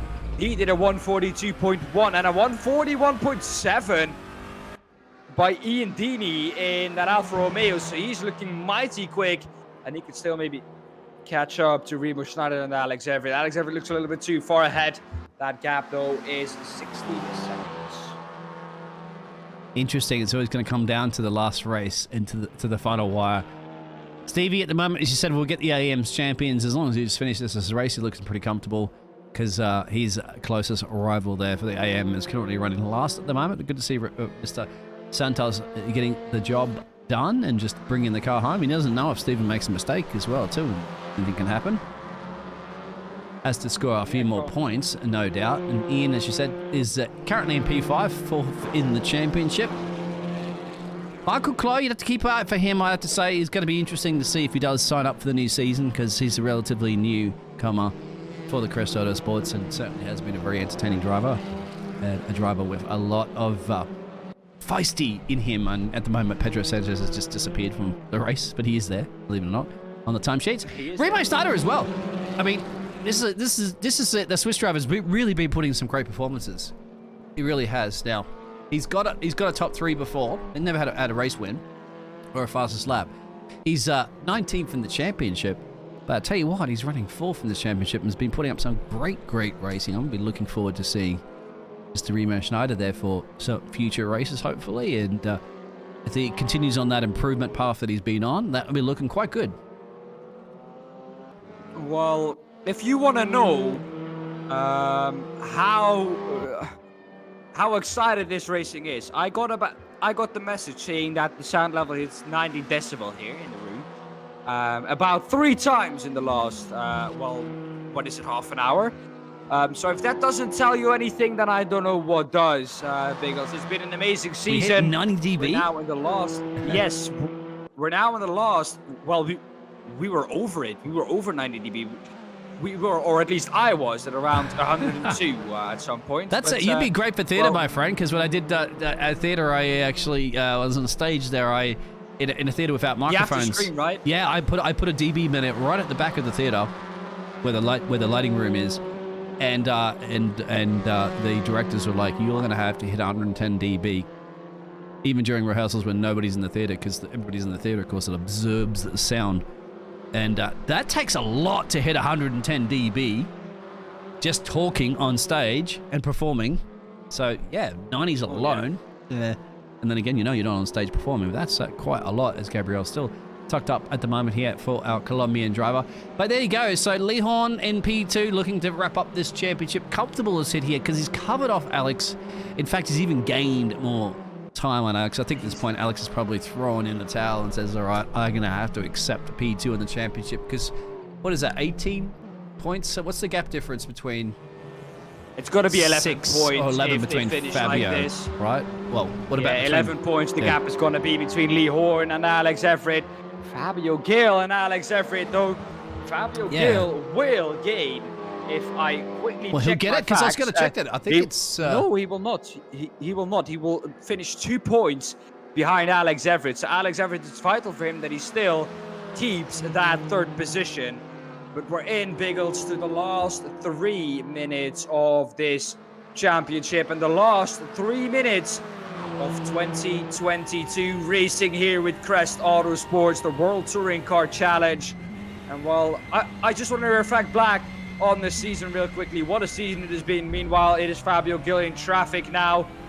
But what a season it has been. And well, I have to say, it has been absolutely amazing to, of course, be part of this. And both of us know that it's not only just being part of this, it's getting to commentate on these amazing drivers, making it a spectacle every time, over and over again. And don't forget, guys, to vote on your ApexTraxs Driver of the Season and Driver of the Day. Oh, we're doing because both? This is the last time. Yeah, it is the last time. Well, you got to give it in, well, everybody in the chat. I think the chat's quite quiet at the moment because there's a lot of the drivers. And of course, we're not also restreaming this on James's network as well, which should have a few chatters there. But of course, there's a lot of motor racing on those channels. So we're going to have to decide this one then, Dan, mate, because, we casted pretty much all the races this season. Mate, you're going to go for your Apex driver of the day. Sorry, who? Fabio Gill. Yeah, I totally agree with you on that one, mate. Fabio's done everything so quick. Well, he's going to enter the last lap this time round. And well, for Fabio Gill, what a season it has been for him. Of course, in round 1 at Imola, Fabio Gill finished 4th in qualifying, 4th in race 1, 2nd in race 2, 3rd in, of course, qualifying in round 2, 3rd in race 1, 8th in race 2, and 4th in race 3. The round after in Assen, he finished 8th in the qualifying, 7th in the first race, 6th in the second race, and 5th in the 3rd race. Oh, all in all here, Biggles, just a very consistent result. Spa, he finished 5th in qualifying, 7th in race 1, 4th in race 2. Suzuka last time out, he won in race, he won the qualifying, he won in race 1, 6th in race 2, and 4th in race 3. And here, He qualified 8th, finished 2nd in race 2. And in race 2 here, he is probably gonna pick up the win. But if we look at the man who is currently gonna collect this championship, he finished 14th in race 1 in Imola, 1st in race 2, 4th in race 1 in Nagaro, and 1st in race 2, 5th in race 3, 4th in race 1 in Asse, race 2 in Asse, he finished 7th, and he won the 3rd race. He finished 2nd in both the 1st and the 2nd race in Spa. He finished 6th in race 1 last time out at Suzuka. Finished 3rd in race 2 last time out at Suzuka. Finished 2nd in the last race at Suzuka in race 3. And he finished 7th in this race.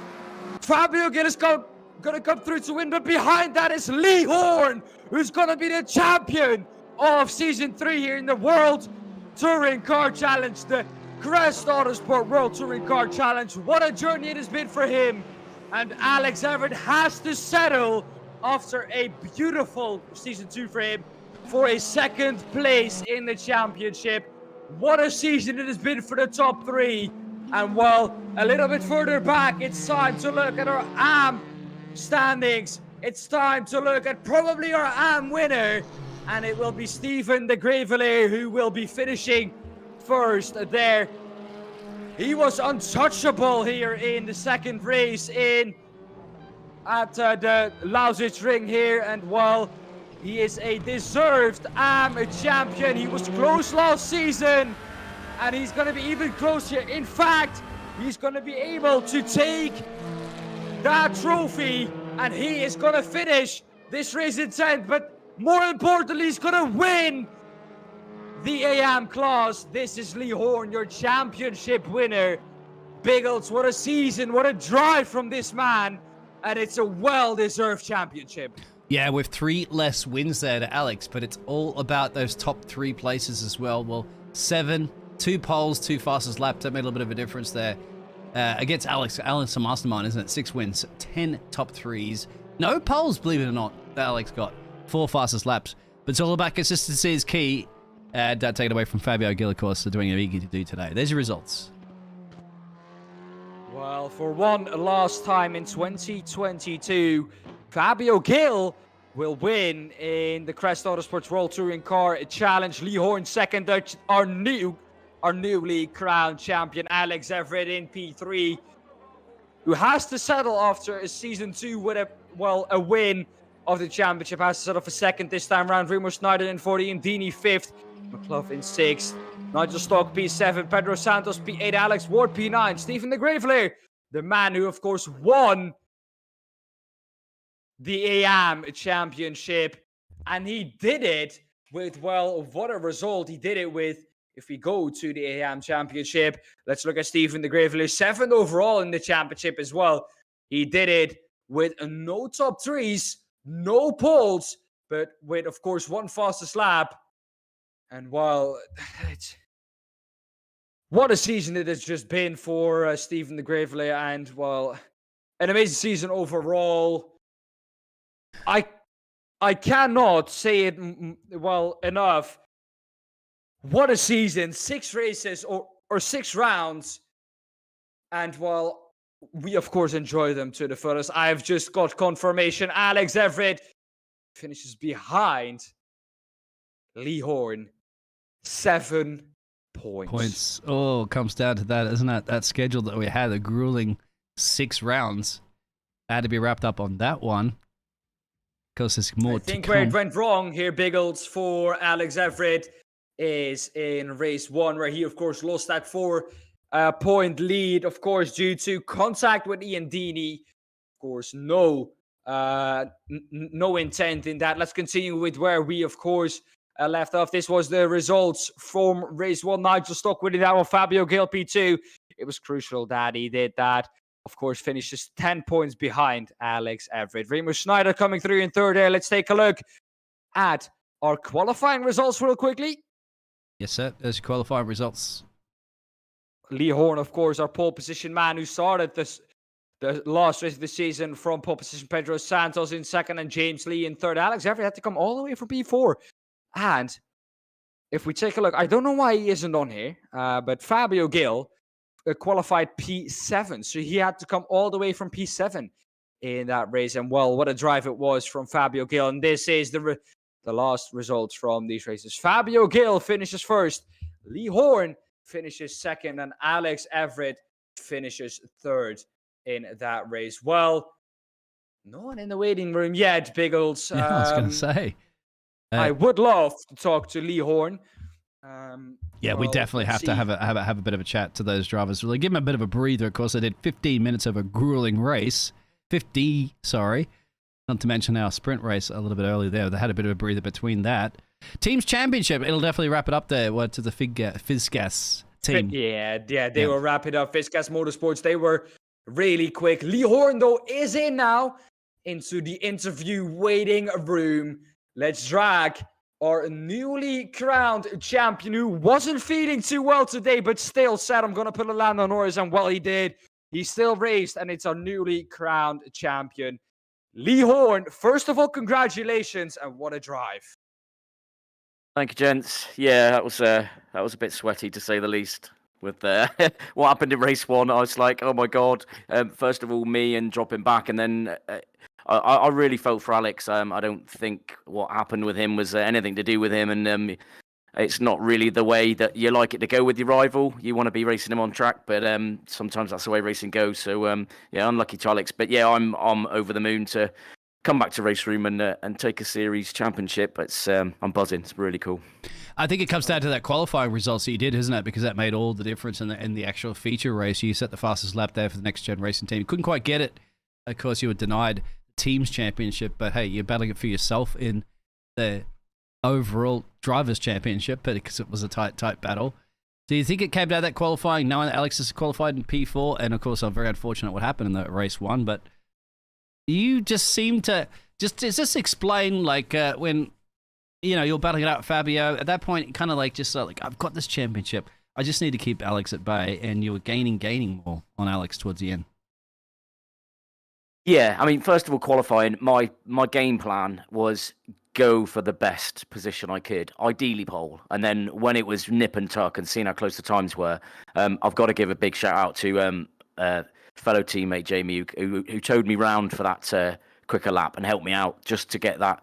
Well, in the end, I had a really good exit with him in front of me as well. It was probably my best exit out the final corner, and I gained 2/10 on that lap that I set the pole time for. So I was that was my goal. So I was chuffed for that. I wanted to start the feature race in front of Alex because, to be fair, Alex is an amazing driver. He's extremely difficult to beat on track. And over the years that I've raced him, he beats me most of the time. So because he is very good, and so I was really trying my hardest to do that. So yeah, for the feature race, it was all about just staying in front of Alex. And when I saw that I was maintaining the gap, and then Gil was coming up, I thought, do you know what? I'm not going to battle this out and make that gap close. So if he comes up, I'm going to let him by, and I'm just going to sit on the back of him. But I'll tell you what, that Elantra and only having 5 kilograms of weight was mighty quick. So there was unfortunately no way of me challenging him for that first place. But it was good fun. Really enjoyed it. Well, you're going to be enjoying an ApexTraxs on your wall, my friend, for wrapping up the World Championship. You already know which track you're going to be choosing. Do I get a choice? Because the last time that I did kindly have I've won one Apex sponsored series before, and I have the Nordschleife here up on my wall. So I'm hoping it's not the same one. And if I got a choice, great. I don't really mind. One of the British tracks would be quite cool. Then again, I like all the world tracks, but I'll greatly receive whatever I'm given. It's a pleasure to win and be offered a prize from Apex. So that's great. We'll find out that one from Alex as well, too. But that's great to have that on your wall. And obviously to wrap up the championship, so you've stolen it away. And it took a couple of points.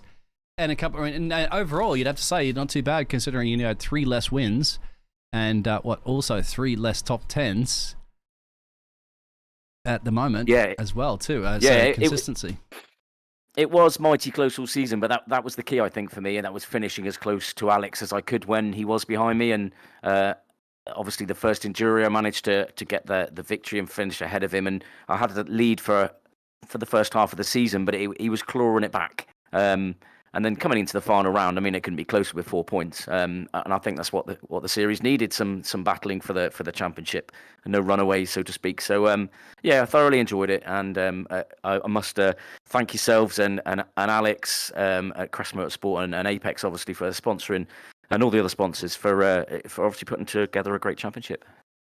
Well, it's been an amazing championship. You said it yourself, and well, tell us. What is your highlight of the championship? Do you have any particular race where you were like, okay, this is my highlight of the season?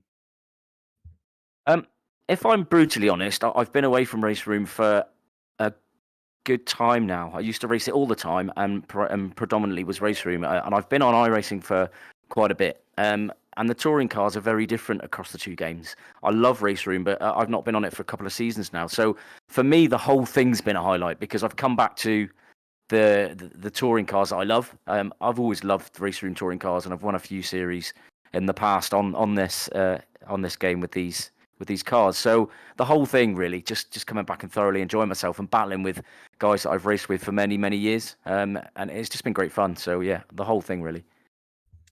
Well, Alex, it's great to hear that from you. We will now let you get on with all your championship celebrations. Don't celebrate too hard. Of course, you still have to work tomorrow, or maybe because you are champion, you get a day off at work. Give them a shout, and maybe they will let you a day off. No, we'll see. Go on. Sorry. I'm gonna say, yeah, we'll see how that goes. To be honest with you, I'm probably heading straight to bed right now with a bit of sore throat and still feeling extremely tired. Could do with a pint of water and some rest, but I might have a few beers tomorrow if I'm feeling better. So definitely. Yeah. Well, Lee Horne, it's been amazing to have you here with us in this championship. Congratulations on the victory, and thank you for making the time. Thanks, guys. Cheers.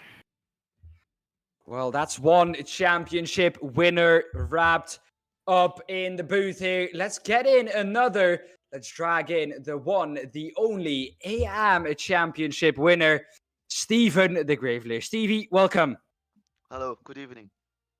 Stephen, well, first of all, a big congratulations on winning your AM championship. Last year, you were so close, but it all went away from you in the last race. This year, you had a bit of a better position coming into this last race, and it paid off. Yeah, indeed, that's true. I had a good position to start with this race, but during qualification, my game crashed. So I had some worries to start with. Well, after qualifying, you did come back, well, really well, and especially in race 2, you seem to have found your groove. In race 1, of course, you finished behind Ricardo Santos. Were there any worries at that point that you might not have the pace to keep this up? Well, not regarding the pace, more regarding the setup itself of the PC. I was really worried to be kicked out again. But after the start, I think even before the first corner, I was already ahead of him. So then I slowly started to become less nervous to do my driving, and it worked out. Yeah, well, Stephen, I've said this to Lee as well. Is there any particular highlight where you said, okay, this is the highlight of my season? It could just be wrapping up the championship in this race, but it could also be a race where you were close to winning overall or won overall. Just what is your highlight of the season? Well, for me, it was the first race, even the first feature race. I never did a 50-minute race, so I was quite happy with the pace that I had during that time. So that was Imola for sure. You still remember where you finished? No, not at all. P11. P11, yeah, indeed, just out of the top 10. Yeah, correct. Yeah. So, well, it's been a great championship for you. At what point did you feel like, okay, I have this wrapped up, or wasn't that the case until the last few laps? Yeah, halfway with 20 minutes to go today, I was confident that I couldn't lose it anymore. I was driving in second position. I had to do a pit stop. I already lapped him at that stage. I knew he would lap me back due to my pit stop, but at that stage I was quite convinced. I was quite sure that I would win the championship. And the championship from last season wasn't playing in the back of your head where you lost it in the last race. Of course, going into that with a little lead, but you lost it. Of course, I think we were at Brands Hatch last year for the finale. Did that go through your head before you went over the line, or? Yeah, for sure. For sure. Many times today I thought about that moment. How did it feel to now finally wrap up that championship, that so much deserved championship? I'm really, really happy. And I also want to thank Alex for all the support during the season. So he really supported me driving the car and giving me tips and advice. So I really want to shout out to him also that real thanks. Well, I think that were all my questions. My last question for you is, how was it around Alex? Of course, you being one of his teammates. Well, not directly. I think you're technically in another team, but in the same car with the same livery. How was it? And how did he react after, of course, losing that championship? Yeah, I think how everybody would react when you lose a championship. I guess he's quite disappointed, but I guess he will come back stronger next season. Okay, well, that were all my questions. Biggles, fire away. Yeah, Stevie, good to have you in the chat as well too. One of those drivers that when you're in the pit road there and you get in there and have a bit of a chat. I hope you'll be enjoying those streams all season. I call you Stevie, by the way, too. I know you're Steven, but you know, Yeah, it's good to have you there, mate. The only sole Belgium driver, I believe, on the grid. As I said, I have mentioned that I do broadcast some F1 races that have your fellow countryman goalkeeper in there. Ah, okay. As your way, like he likes the old F1. Not too much into the race for him, but yeah, it's good to see. So the Belgians get around. But Steve, you've been a great competitor, and yeah, unfortunately, just not picking up anything. No race wins, no top threes, no poles, but a fastest lap or so, which is good. Yeah, I got one fastest lap, so that was already good for me. But the thing of winning races is, yeah, it's one step. It's the next step. I'm currently driving 10th position now. I'm 6th or 7th overall. Now I need to make the next step towards winning races. 6th overall, actually, Stevie. Yeah, sixth overall. 6th overall. Yeah, which is not too bad considering you had a whole bunch of pro people behind you, and you had to go down to Ricardo, who ended up finishing in P11. So great result. Just real quick there, Stevie. Are you looking forward? Are you looking to sign up for the 2023 there 1992 the stock cars, the World Cup? The World Touring Cars. Yes, but I think next time it's the DTM, so I will join that yeah, one. DTM 92. The DTM's 92s, yeah, exactly. Yeah. Because I we'll will be join heading it to for sure. Zolder. That's our home track for you. Yeah, close to home. So I'm looking forward to drive the cars. And Excellent. let's see how it goes. Yeah, mate. You could be wrapping up a couple more, or well, a couple of race wins for the first time there, at least, and top threes. But either way, you've wrapped up the AM Championship at Crest Autosport. Thank you very much, there. Yeah, thank you all. Well, that were all the interviews, sadly, for today. No interview with Alex at the moment. I think we can all understand why that is. Of course, Alex will not be happy with the fact that he lost that championship.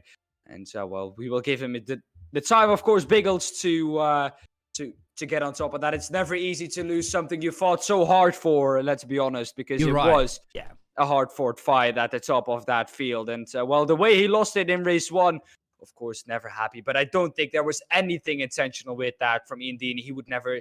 Well, he was out of control of the car. There was nothing he could do. So, yeah, well, it's hard for Alex Everitt to... well, at least I would be mad if I lost it, without doing anything wrong in race 1, basically. It's wrong place, wrong time, and that's what it comes down to. It's motor racing. Anything can happen and does happen in motor racing. But one thing Alex cannot be disappointed about is creating a fantastic World Touring Car Challenge Series, isn't Definitely. it? Yeah, for Crest Autosports. He's got to be proud because he's made a very great product, a very great service, and all the drivers, as you've heard from before, love racing in the Crest Autosports Series. We love casting it, of course. So, yeah, Alex, once he reflects on this, he's still, second in the championship. He's got a championship trophy. It always comes down to that, and somebody has to win, somebody doesn't have to win. But he's still won, as I said, a fantastic product, and I hope everybody has enjoyed themselves all season long. Real quick there, Dan, before we'll end the stream there, 2023, sign up 12th of January, as we mentioned, for the DTM cars, 92 DTM cars, and those 6 grueling tracks of classics will be available. If I wouldn't have been in the booth here, I would have definitely signed up because I would have loved to drive those 92 DTM cars, especially at Donington, Zolder, Paul Ricard, Bathurst. That's going to be one I'm looking forward to.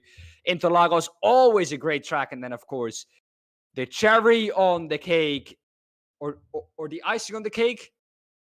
I don't know. Icing The on the icing cake. on the You got cake. it. That's what Yeah, I'm going yeah. to go with. Yep. It's the Nordschleife for the last race of the season, the 23rd of March, 2023. That is still a long way ahead of you. Biggles, Dan. for the final yeah. time this season, 3 words to describe this evening. Absolutely fantastic. Is that included? Yes. The beeps weren't words, so I'll take it. But once again, for the last time this season, we're going to be wrapping it up. 15 races in total. We have 7 or 6 qualifyings in total, and an amazing touring car championship we have behind us. Yeah. We have 2 new championship winners, Stephen de Gravelier in the AMS and Lee Horne in the Next Gen Racing Cup. With that, Biggles, the 2022 season comes to an end. Good night.